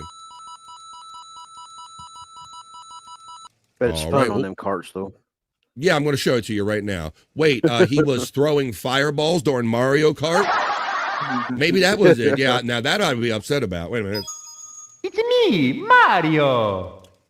Let's see. After that, the Nightbot with Shawnee. And then Pecan checks in, not only being a guest and a bro. Ah, yes. Let's do... Oh, let me do that. Here's my phone. Me, Mario. Thank you. There you go, Andrew. Thank you, Pecan. Yes, sir. For everything you do and your contribution on a Whack-A-Goal Wednesday.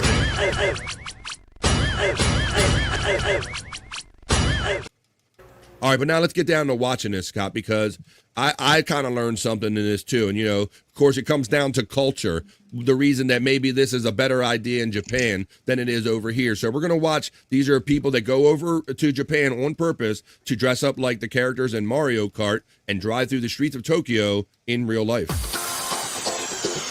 Tokyo was an awesome city to visit and explore, filled with interesting and iconic places to check out. But one of the coolest things we got to do was to speed through the streets on a go-kart.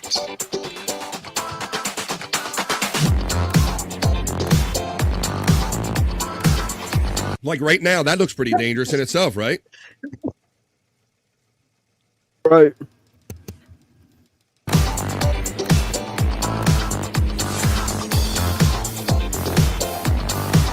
It was an unbelievably fun experience to drive the streets of Tokyo in these go-karts that can hit speeds of up to 80 kilometers an hour while dressing up like our favorite Mario characters.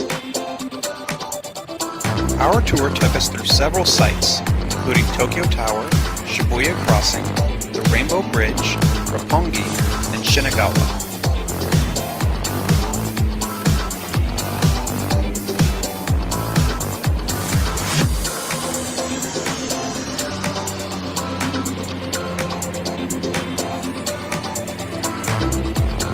At first, it was a bit terrifying to drive next to live traffic in a tiny little go-kart. However, the company is really mindful of safety. There are 2 staff members driving with the group, one at the front and one at the back, to protect you from traffic and make sure that no one gets separated or lost. It's me, Mario. But what really makes it work, though, is that in Japan, drivers are very courteous, drive extremely safely, and rarely do anything dangerous while driving. You hear that, Scott? So that was the key, I guess. They says they're very courteous. Right, they rarely, yep. They drive very safely, and luckily, so because I'm like driving through like a big major metropolitan area. Completely different from driving in North America. So once we got on the road for a bit and got a feel for the go-karts and saw firsthand how other drivers treated us, we gradually became much more comfortable, which allowed us to really enjoy the experience.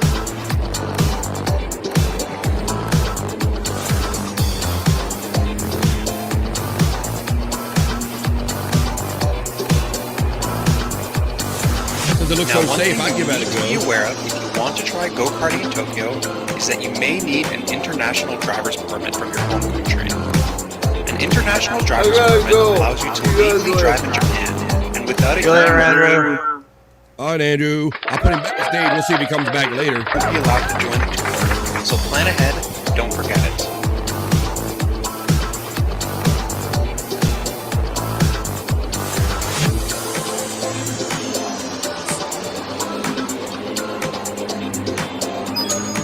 It's me, Mario. So overall, we felt this was an awesome thing to try.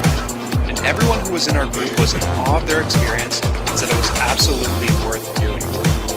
So if you're up for the adventure, then we recommend you make go-karting a part of your trip to Tokyo.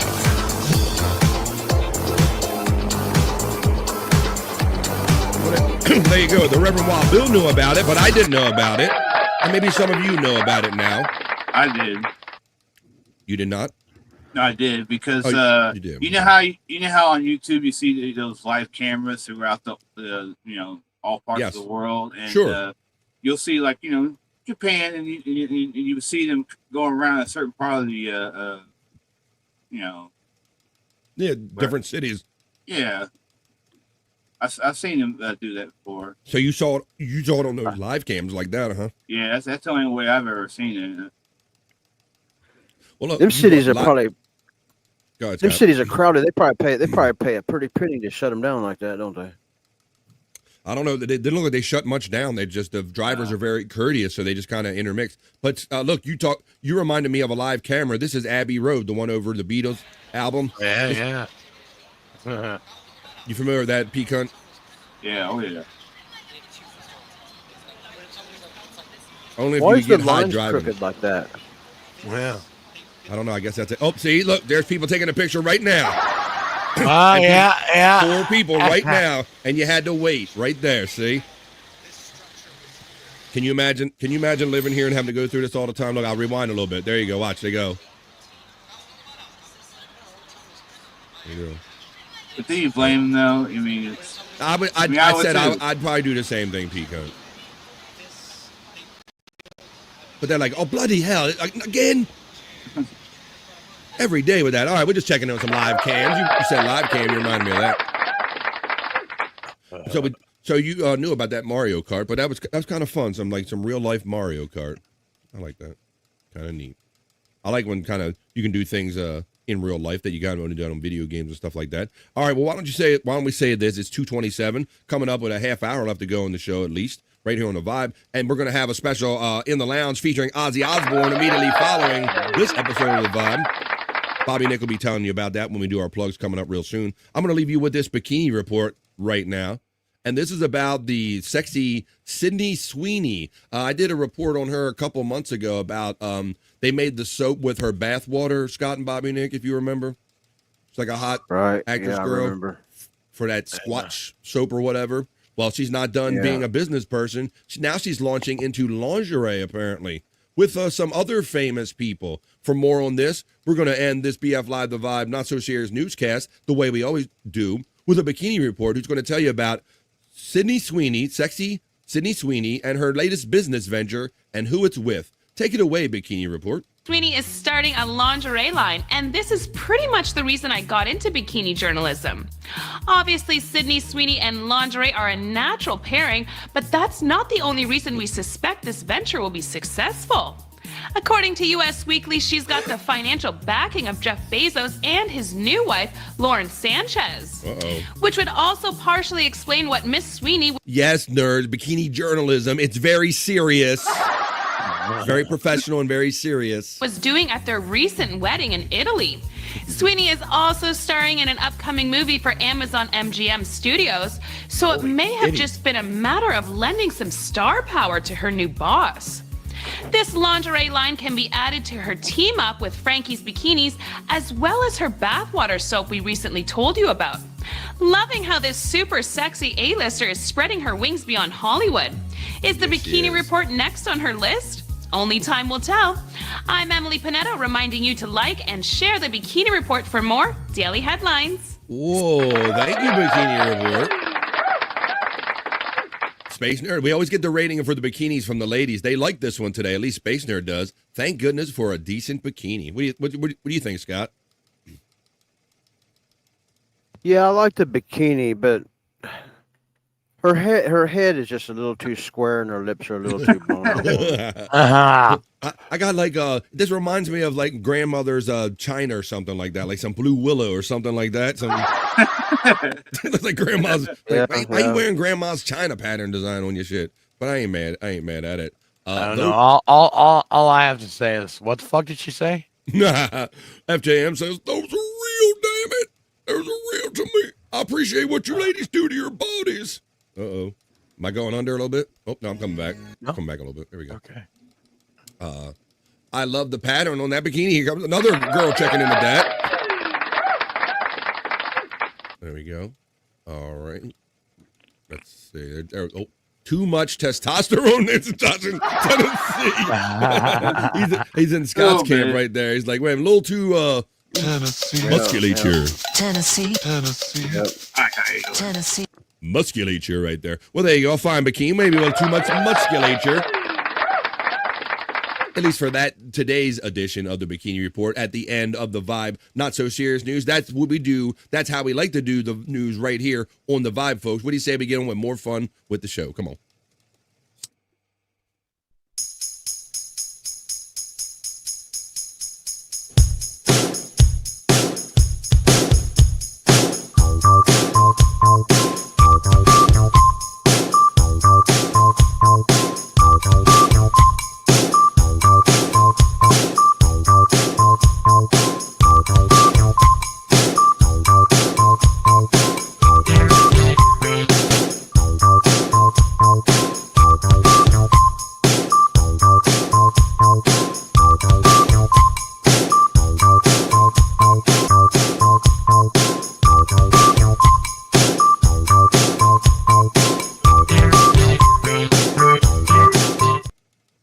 That's how we do it, folks. That's the Vibe Not So Serious News. As I'm falling asleep, I'm forgetting to change my production elements right here and turn my little ticker off in the background to continue having fun with you for 3 hours a day right here on the Vibe. I turn that off and we continue on. I have a different version of some real life Mario Kart I want to show you right here on the Vibe as we continue on to the next thing we're going to do. But first, here's another edition of real life Mario Kart.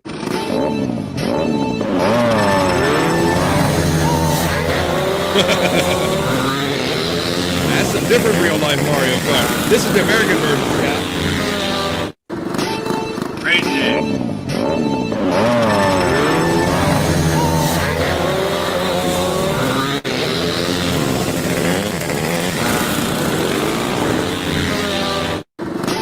All right, you got it. There you go. They do it all safe and nice in Japan, and with proper manners and all. And that's how Americans would do it right here. All right, well, I like to see everybody having fun, like Mandy having fun with the Slurpee emojis and the pecan emojis in the chat. Let's see. That looks like fun. We're talking about, at least he wasn't using the blue turtle. I went back into the Mario part. I skipped a little bit in the chat. I want to acknowledge somebody special that checked in. My big sister. After Pecan asked Mario to check in, Andrew to check in like Mario, my sister came again with another $2 and she went, here we go. Thank you, big sister, for the $2. Help me toward my goal on this Whack-A-Goal Wednesday.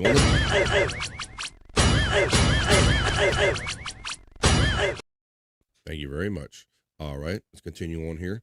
How about this? National Go-Kart Day. Well, how about this? Well, I don't know if it's National Go-Kart Day, question mark, but I know how to find out, and you know how to, Space Nerd. I'm going to go over to my assets and run the element, and we'll check into it. The National Day calendar, that is. This is the National Day Hey Hey. 3, 2, 1.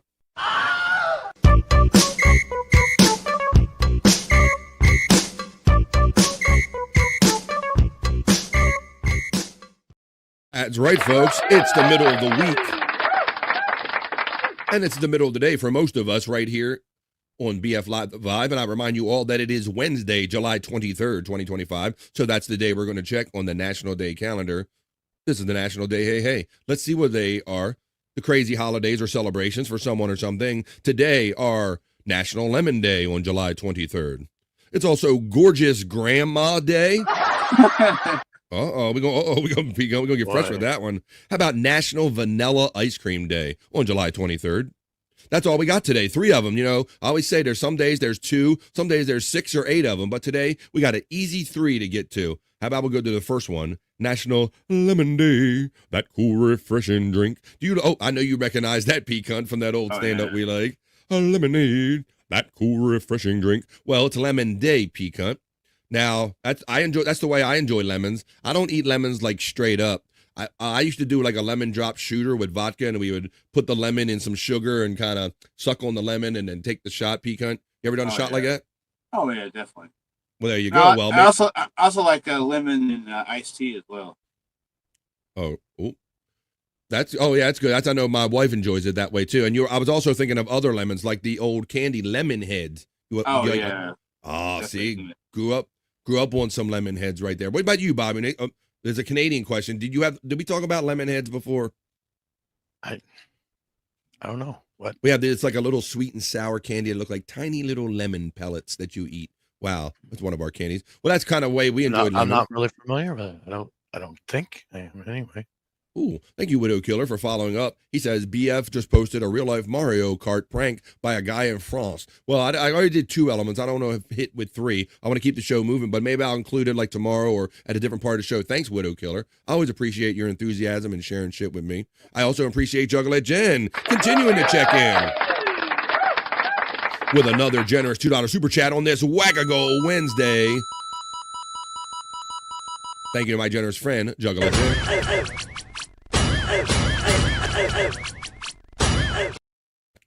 Pecan, would you care to answer the question of what's happening tonight in PCW? Well, there's definitely one match that's going to happen tonight. It's Bobby Nick versus Scott Fitzpatrick. I knew about that. Yeah. This is an exclusive announcement. Pecan told me earlier today. He says, BF, don't say nothing. He goes, but tonight is going to be a surprise match, and I'm going to announce it on BF Live, Bobby Nick. So there you go. You just found out, buddy. Yeah, my belt's on the line. I gave Scott the title shot, and may the best man win tonight. Pecan, I want to know some details. What is it going to be contested in? Like, Scott dipped out, just so you're wondering if Scott's why he ain't here on this side of it. He's not here. He did the Irish goodbye. I haven't really decided yet. I'm like just trying to think, what would be a good match between you two. But I know one thing is going to happen, that it's going to be a special guest referee, and it's going to be Andrew the Giant. Oh, yeah.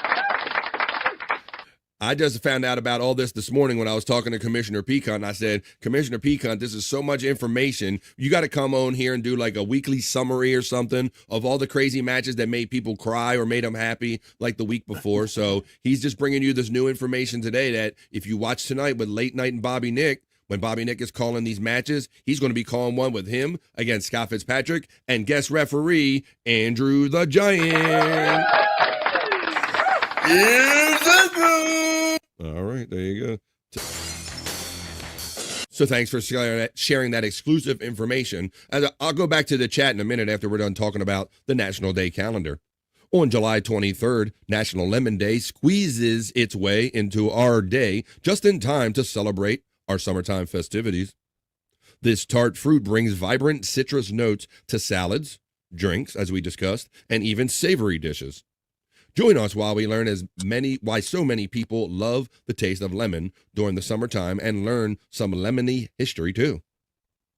Lemons are believed to be native to South Asia, although some say they may have originated in Northeast India. Citron, which is similar to a lemon, was the first of the citrus family. In fact, citron is found in a Persian garden near Jerusalem, said to be at least 2,500 years old. Sometime between the last 1st century BC and the early 1st century AD, citron made its way to Rome. Interestingly, lemons were never used in food or drink by the Romans during this early time period. It seems Romans instead used the citrus tree for the decoration and the pleasant odor of it. That's interesting. It would take about at least 400 years for contemporary lemon to appear as an abundant tree. Around 700 AD, lemons became a part of the trade in Europe and reached the Americas by the 1400s. Hispanics received credit for bringing lemons into the U.S. by the early 1700s. Today, lemons are found all over the world as part of our culinary creations for medicinal uses. There you go. So you were saying, like, I don't know too many people, Pecan, that can just eat a lemon straight up, bro, and keep a straight face about it, right?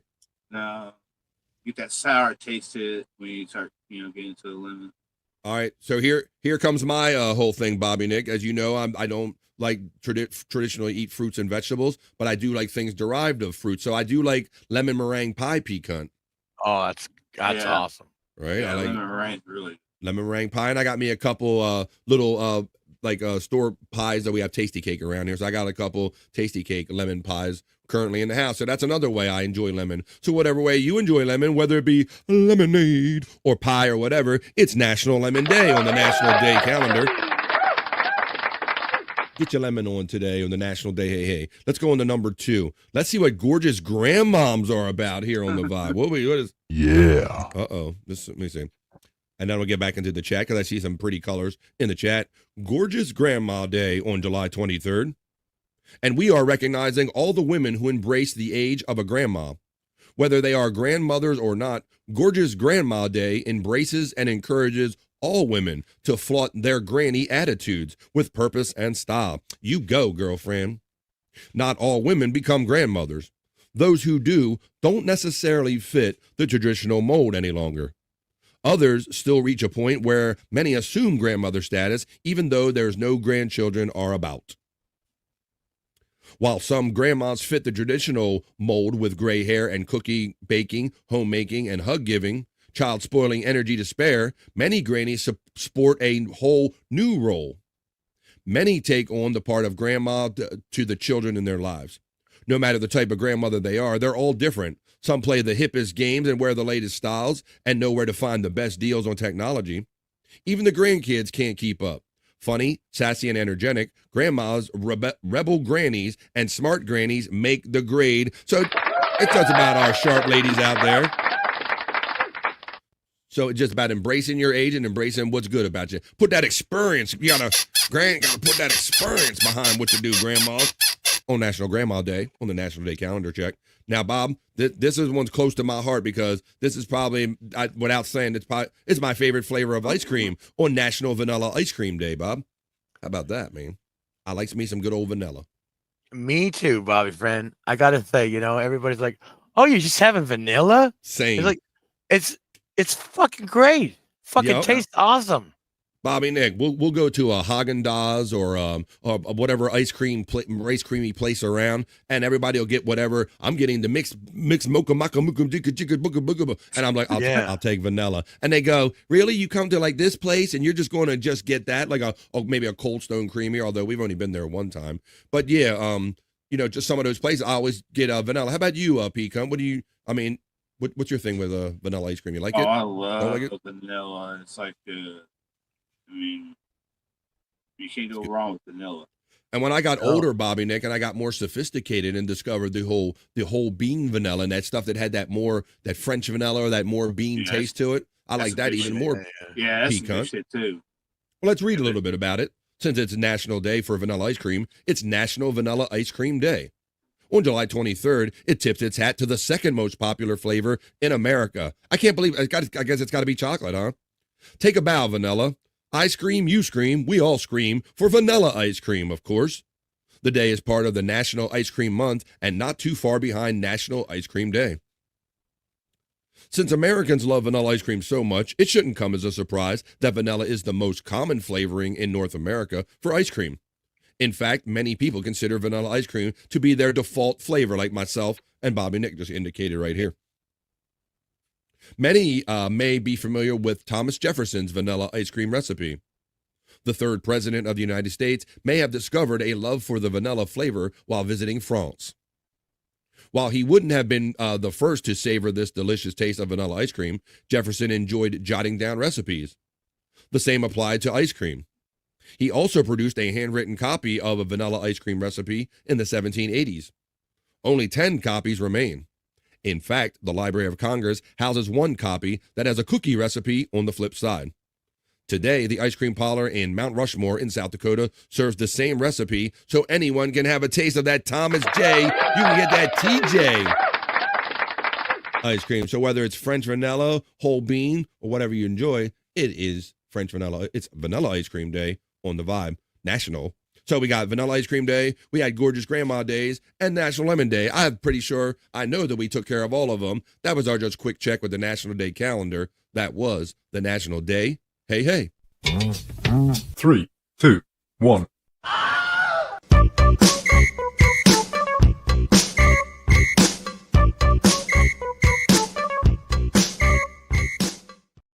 I hope you guys are enjoying your Wednesday so far. And I'm glad that you realize that it's the middle of the day, it's the middle of the week, and you don't have to wait till later on tonight to start having fun. You can do it right here every day with us in the midday on the Vibe. That's what we go for here. Let's see, I want to check in because I know for a fact that my big sister checked in after Juggalette Jen, and she goes, okay, done. All right, I'll accept that, big sister. Thank you for the last $2 of the day. And thanking you for helping me go on a whack-a-go Wednesday.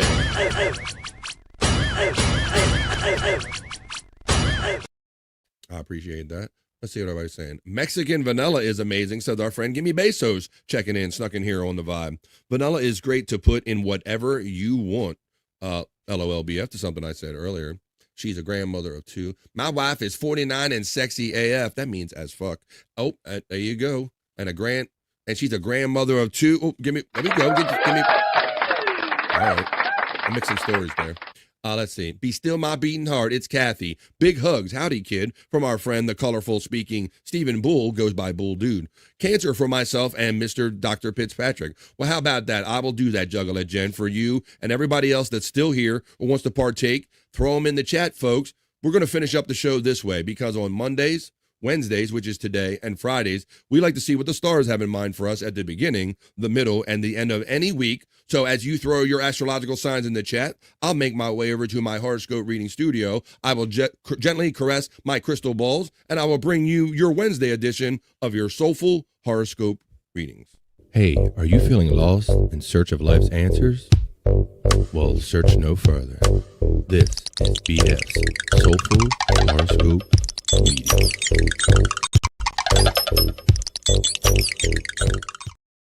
That's right, folks. I'm over here.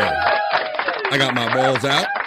My crystal balls are out. I'm going to play my Soulful Horoscope Reading movie / porn music. Then I'm going to go over to the chat where you are now placing your astrological signs. We call this Soulful Horoscope Readings, but because we have so many talented people in this community and the show goes so many different ways sometimes, we also call it this. It's your Wednesday. I want to rock you with your horoscopes on a Wednesday. So let's go, folks. Let's wrap up the show this way and reminding you one last time that the fun is not over. You're going to slide over to the lounge right after this with Bobby Nick for an OZZY theme in the lounge.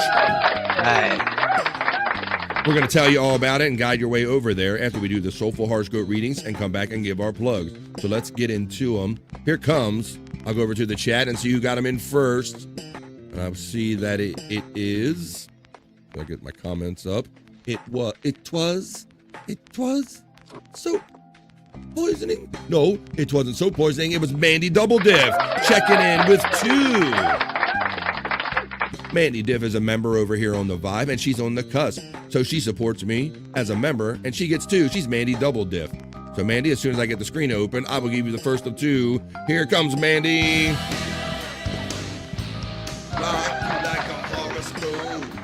Aries is the first of 2 for Mandy Double Diff and all the Aries joining us for the Wednesday Soulful Horoscope Readings. And Aries goes as follows. Get creative when solving problems, Aries. Innovation often leads to unexpected breakthroughs. Even if a business alliance comes to an end, your talents will continue to shine, Aries. Take initiative. Actively support someone who could use your help. The first of 2 for Mandy Diff is Aries. And all the Aries joining us today, that was your As I move on to the second of two for Mandy Diff. This is Libra, the second of two. This is for Mandy Diff and all the Libras joining us today. Here comes your Soulful Horoscope reading. Libra, step into the role of the data person, using insight and analysis to guide decisions. There may be more hope in a relationship than you realize today. Take time and invest in understanding the true needs of your community. Mandy Diff, the second of two. As we move on to Josh, to our friend Josh, who joins us from Tennessee. Josh in Tennessee. Here comes your Aquarius for Josh in Tennessee and all the other Aquarius joining us today right here on The Vibe. Aquarius, step up without apology. Don't sacrifice too much or lose yourself in a relationship. Don't allow financial worries to derail your future focus.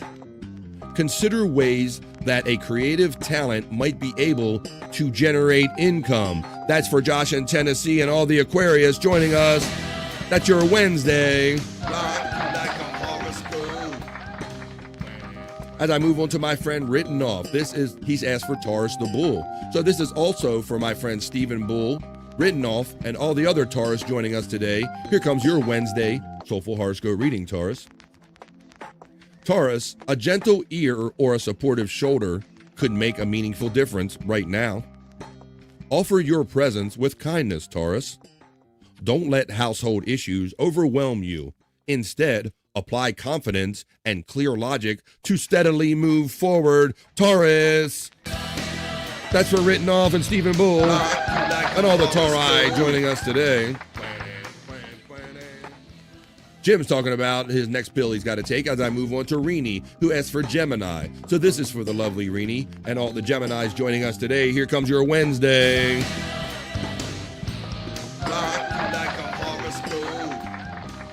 Gemini, your authenticity has the power to inspire courage in others.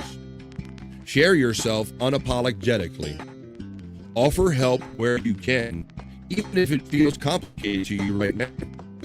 Take the time to complete a home project, Gemini, that needs your attention. That's for reading all the Gemini. That's Wednesday for Gemini. Damn, you're underwater, BF. Whoa, I'll take it all. BF for Bato.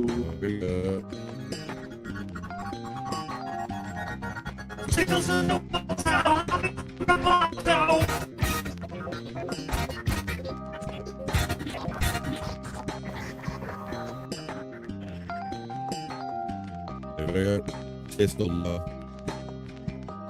Holy shit. Other than Yeah, no, it's bad. It's.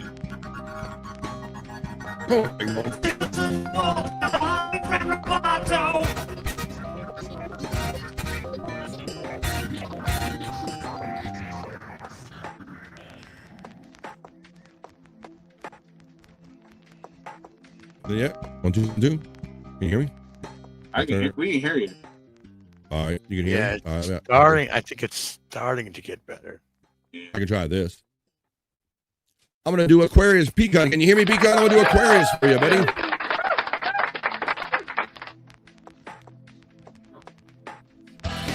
This is for Pecan.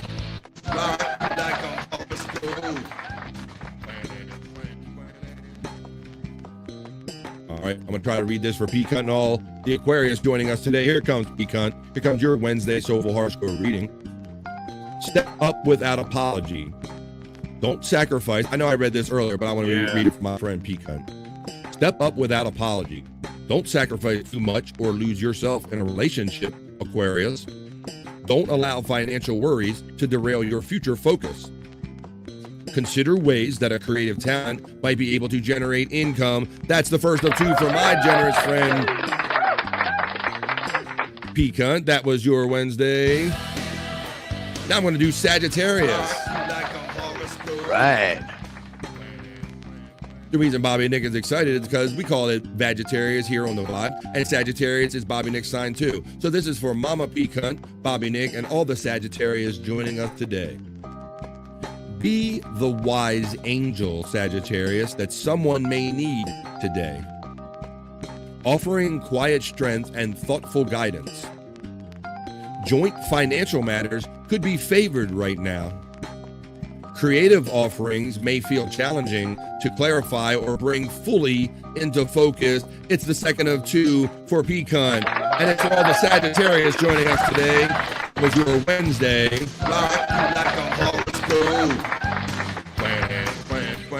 I gave a lot of advice last night. I know that. That's for damn sure. You did what? I gave a lot of advice last night. I know that. Did you? Well, there you Damn go. Sure. I'm going to do Mandy Div now jumps in and asks for Pisces for her aunt. So this is going to be for Andrew, who is still currently not available, although he's got a plan, Bobby Nick. Yes. Here to echo? Yeah. Good Lord.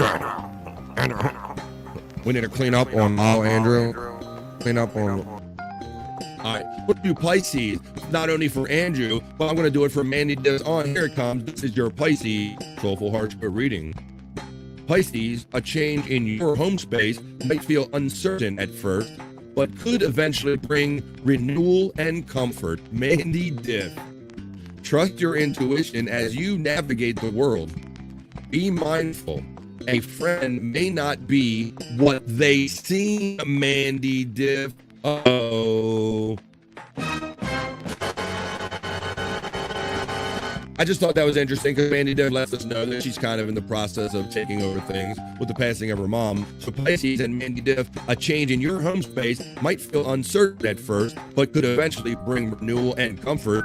Trust your intuition as you navigate the world. Be mindful. A friend may not be what they seem. That is for my friend Mandy Div and all the other Pisces joining us today, including Andrew.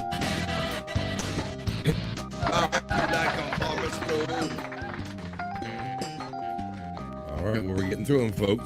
And I'm going to move on to the lovely Space Nerd as I struggle with my signal.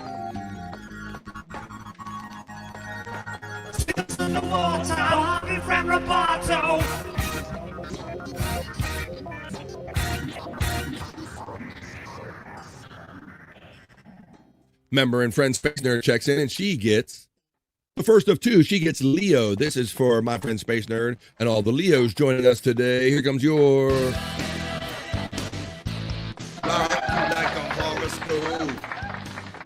Space Nerd and Leo. You don't hold back when it matters. Now is the time to get active in resolving financial concerns, Leo. Learn what you can to improve your situation. Also, take a closer look at a relationship to bring clarity and resolution. It's the first of 2 for Space Nerd. She's on the cusp, and she supports me as a member.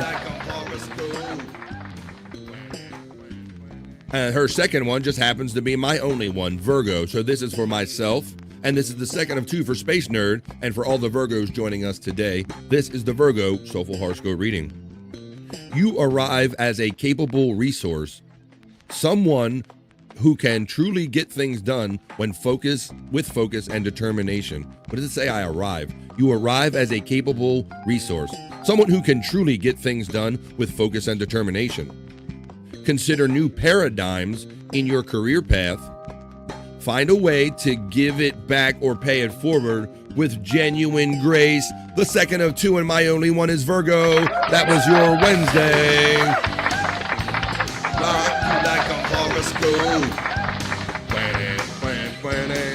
As we wind down this segment and this episode of BF Live The Vibe, with 30 of you still in here, I apologize for my low signal issue I'm having right now.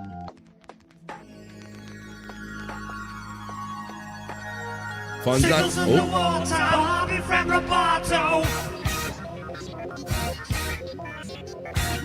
Coming back. Yeah, Bobby Friend, it's fine. You know what? It's a fucking bit at this point. It's fucking great. That's why Popke gave me that great element to throw in there, and that's what I love doing, turning even our problems, Bobby, into a bit. So thank you very much, man. It's just a little way to struggle through our little signal thing. But just in time, the signal recovers to do Cancer for Juggalette Jen and all the other Cancers joining us today. This is for Juggalette Jen. And for Scott Fitzpatrick, and for Brian Claude and all the other Cancers, this is your Wednesday. Hey, Jen. Hey, my Cancer friends. You might be the safe space someone needs today. Offer comfort simply by being present, Cancer. Be selective and thoughtful in work-related matters, and take time to look inward to better understand recent shifts in power and influence in your workplace. That's for Juggalette Jen, that's for Scott, and all the Cancers joining us today.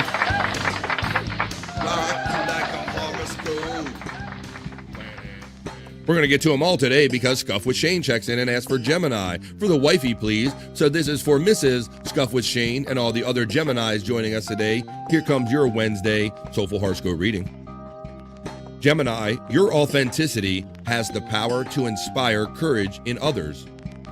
Share yourself unapologetically. Offer help where you can, even if it feels complicated to you right now. Take the time to complete a home project that needs attention. That's another reading of Gemini, but it's especially for Mrs. Scuff with Shane and all the other Geminis joining us today. Sorry, buddy. I got you. Taurus is such a shitty car, says our friend FJM. I think we just about got to them all. Did we not do that? Bobby Fran for Aquaman in the DCU. Aquaman. Let's see. For the Aquarius, let's see. It's in the shitter, says FJM. I'm not going to ask for that. Oh. Bobby Fat Legs Nick has fat balls. Just ask him. He's an honest brother, says the ever-colorful speaking Stephen Bull. Sagittarius. No, we did Vegetarius for Bobby Nick, as my signal goes down again. Pecan is a cool dude, says our friend Stephen Bull checking in. Look, Jen, LOL. Bobby Nick is crying. He is like you. Ha ha ha. What a gay. Stephen Bull is bringing it hard. Cancers are notoriously emotional. Bobby Nick, Joe got his gift sent to him. Oh, he sent Holyoke Joe a gift, and I guess he got it. That's good. That's good to hear, Jake. We got Cancer. I think we just got. Oh, we did Leo already. I think we just about got to all of them. I don't think there's anybody that we didn't cover at least once. Oscar Electric checking back in for some positive vibes. And we wrap up this episode of the vibe because we got a lounge to get to. Terry Nee says, "Here's your sign. Here's your sign." I like that. That's a great bit. I like that one. Can you do Leo for me? I don't know. Well, all right. Since Bobby Nick has been nice enough to be doing shows with you again, it's only because you're friends with Bobby Nick. Do I read Leo for my friend Jake Hudson? All right, Leo. And then we got a lounge to get to. Leo, Jake Hudson, you don't hold back when it matters. Now is the time to get active in resolving financial concerns, Jake. Learn what you can to improve your situation. Also, take a closer look at a relationship to bring clarity and resolution, like maybe with a Pecan or Bobby Nick, right? Or Scott. There you go. That's for Jake. You asked for it and you got it, Jake.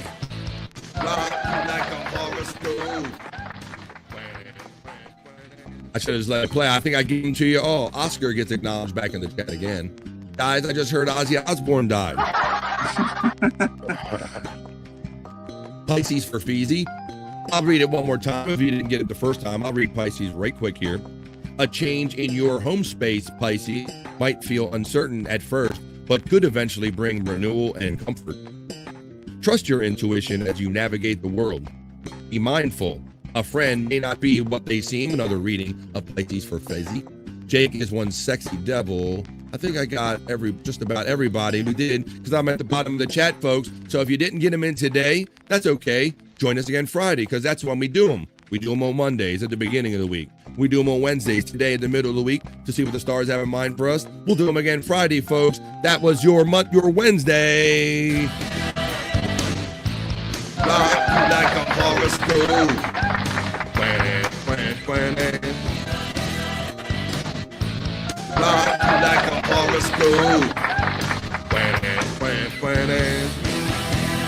Also known as your Soulful Horoscope Readings. Hey, are you feeling lost in search of life's answers? Well, search no further.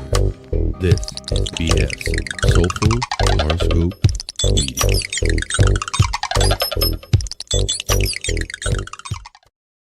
And there you have it, folks. We're just a wee bit past the 3 o'clock hour to where I'm coming to you from on the East Coast of the United States. Just a little bit past 3 into hour number 4, but we got a lounge to get to, like I said. So we're going to tell you all about that right now.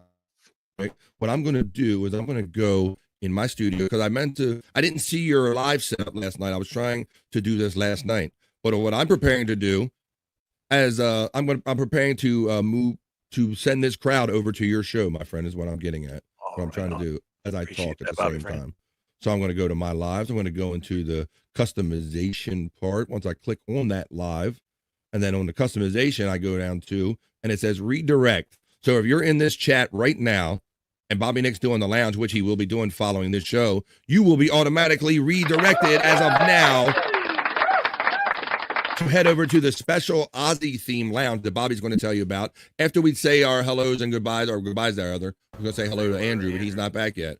So we're going to say our goodbyes to our friend P-Cunt. Commissioner P-Cunt, thank you for joining us today. Any last words or plugs? Tell us about the matches tonight you would like to give, buddy. Well, the only one, like I said earlier before, Bobby Nick versus Scott, and of course Andrew is a special referee. But hell yeah. Other than that, check the videos on my channel, which is pcunt /420, and also watch them on Late Night with Bobby Nick on his channel, which is Bobby Nick 1978. That's right. That's how you do it. Or pcunt 420. But yes, the man Bobby Nick, he puts the little extra fun and the edge on him by watching them on his many shows, but in particular, his late night show I'm getting ready to say in the lounge, Bobby Nick. I got all your shows spinning around in my head. Not in the lounge with Bobby Nick, just late night with Bobby Nick. Wait a minute. Right. Go checks in and says the true founder of the Catalano party, the presidential party, Spider is a little man with a big heart. Well, Joey was in here earlier. It's good to see all you people stopping in. Thank you, Josh in Tennessee, for saying great show, BF. Thanks for bringing the water. It's extremely hot right now. Wow. Well, stay cool wherever you're at, Josh in Tennessee. Wow, my friend.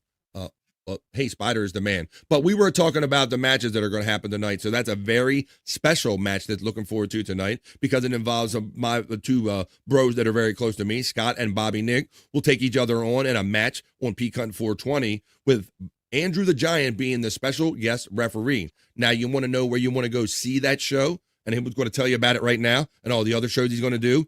Bob, tell them about that show and tell them about the lounge you're about to do and anything else you want to say, my friend. Yeah. Well, Bobby Fran's redirected to it. I'm doing it at 3:30 p.m. Eastern. Special in the lounge today. Dedicated to Ozzy Osbourne. I want everybody in the chat who comes over, give $1, request your favorite Ozzy tune, or Black Sabbath for that matter. Let's get some Ozzy in there, guys. Rumble.com/The Bobby Nick Show.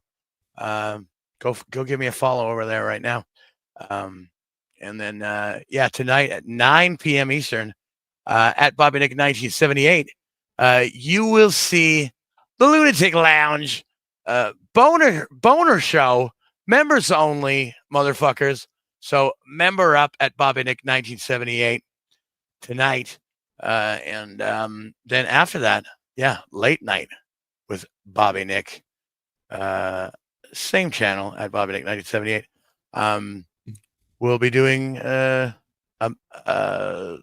Pcunt's matches. That'll be at you got to call yourself. You and Scott. That's going to be kind of interesting. Yeah. 11:15 p.m. Eastern.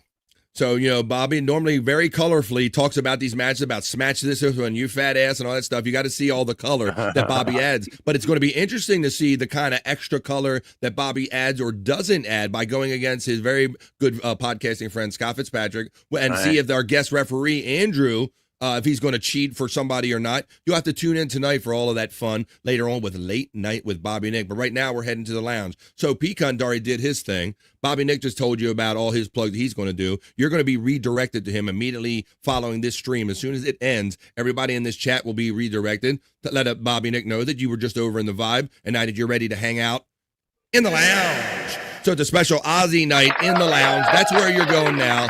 That's where the fun is heading. This was 3+ hours of fun we had today. I hope we made your day better in some little way today, right here on the Vibe Stream Show 347. So for my let's do Andrew's plugs for him real quick. Since Andrew's not here, I will do that because he's a bro. Thanks everybody that's joining us from Andrew the Giant channel 1978. Andrew is co-streaming my show on his channel. And there's Andrew's channel. Andrew does No Filter on Tuesdays, Thursdays, and Saturdays. You can catch him over there. Or you can catch him on Andrew the Giant 96, which he's well over 40,000 subscribers. He'll be happy to tell anyone that listens long enough. So check out, please always support our friend Andrew the Giant. And one more, since we're supporting our bros. Thank you, Scott, for taking, I know you had to take the Irish goodbye. I know for the last couple of days you've been laying on your side with your back problems, but don't forget our boy Scott Fitzpatrick. When you're not here in the hole or anything, in Scott's hole, you can always find the funny stuff that Scott has on the Angry Iguana 112 and his more personal stuff on Prop Master 69. Well, there you have it, folks. So the fun has just begun over here, but the fun continues in the lounge right after this. So thank you once again, P. Cunt, for all your support and checking in here on the Vibe. Thank you, Bobby Nick and Andrew, even though you're not here, Scott Fitzpatrick and everybody. Thank you. This wouldn't be a vibe if I didn't have people to vibe with every day. So please come here every day, Monday through Friday, from 12 p.m. to 3-ish East Coast time, and we'll have more fun again every day we do that. So for my friend P. Cunt, for Andrew the Giant, Scott Fitzpatrick, and Bobby Nick, I'm BF Bobby Fran saying peace and love. And it's not bye, folks, what we like to say here on the Vibe. It's just bye for now, and we'll see you the next time we see you right here on the Vibe, folks. Bye for now. And we'll see you later over in the lounge, folks. I was going to always get Andrew to say bye, but he can't. So bye for now. See you over in the lounge, folks. Have a great rest of your Wednesday and go give a request to Bobby for OZZY in the lounge. See you over there. Peace. That's enough internet for me today. I am going to wash myself with holy water to get rid of all the stupidity I saw today.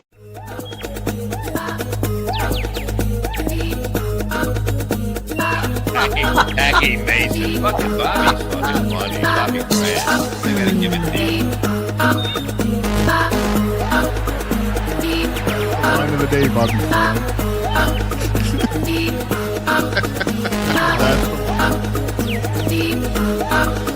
Super creative, super original. There's a show called The Vibe.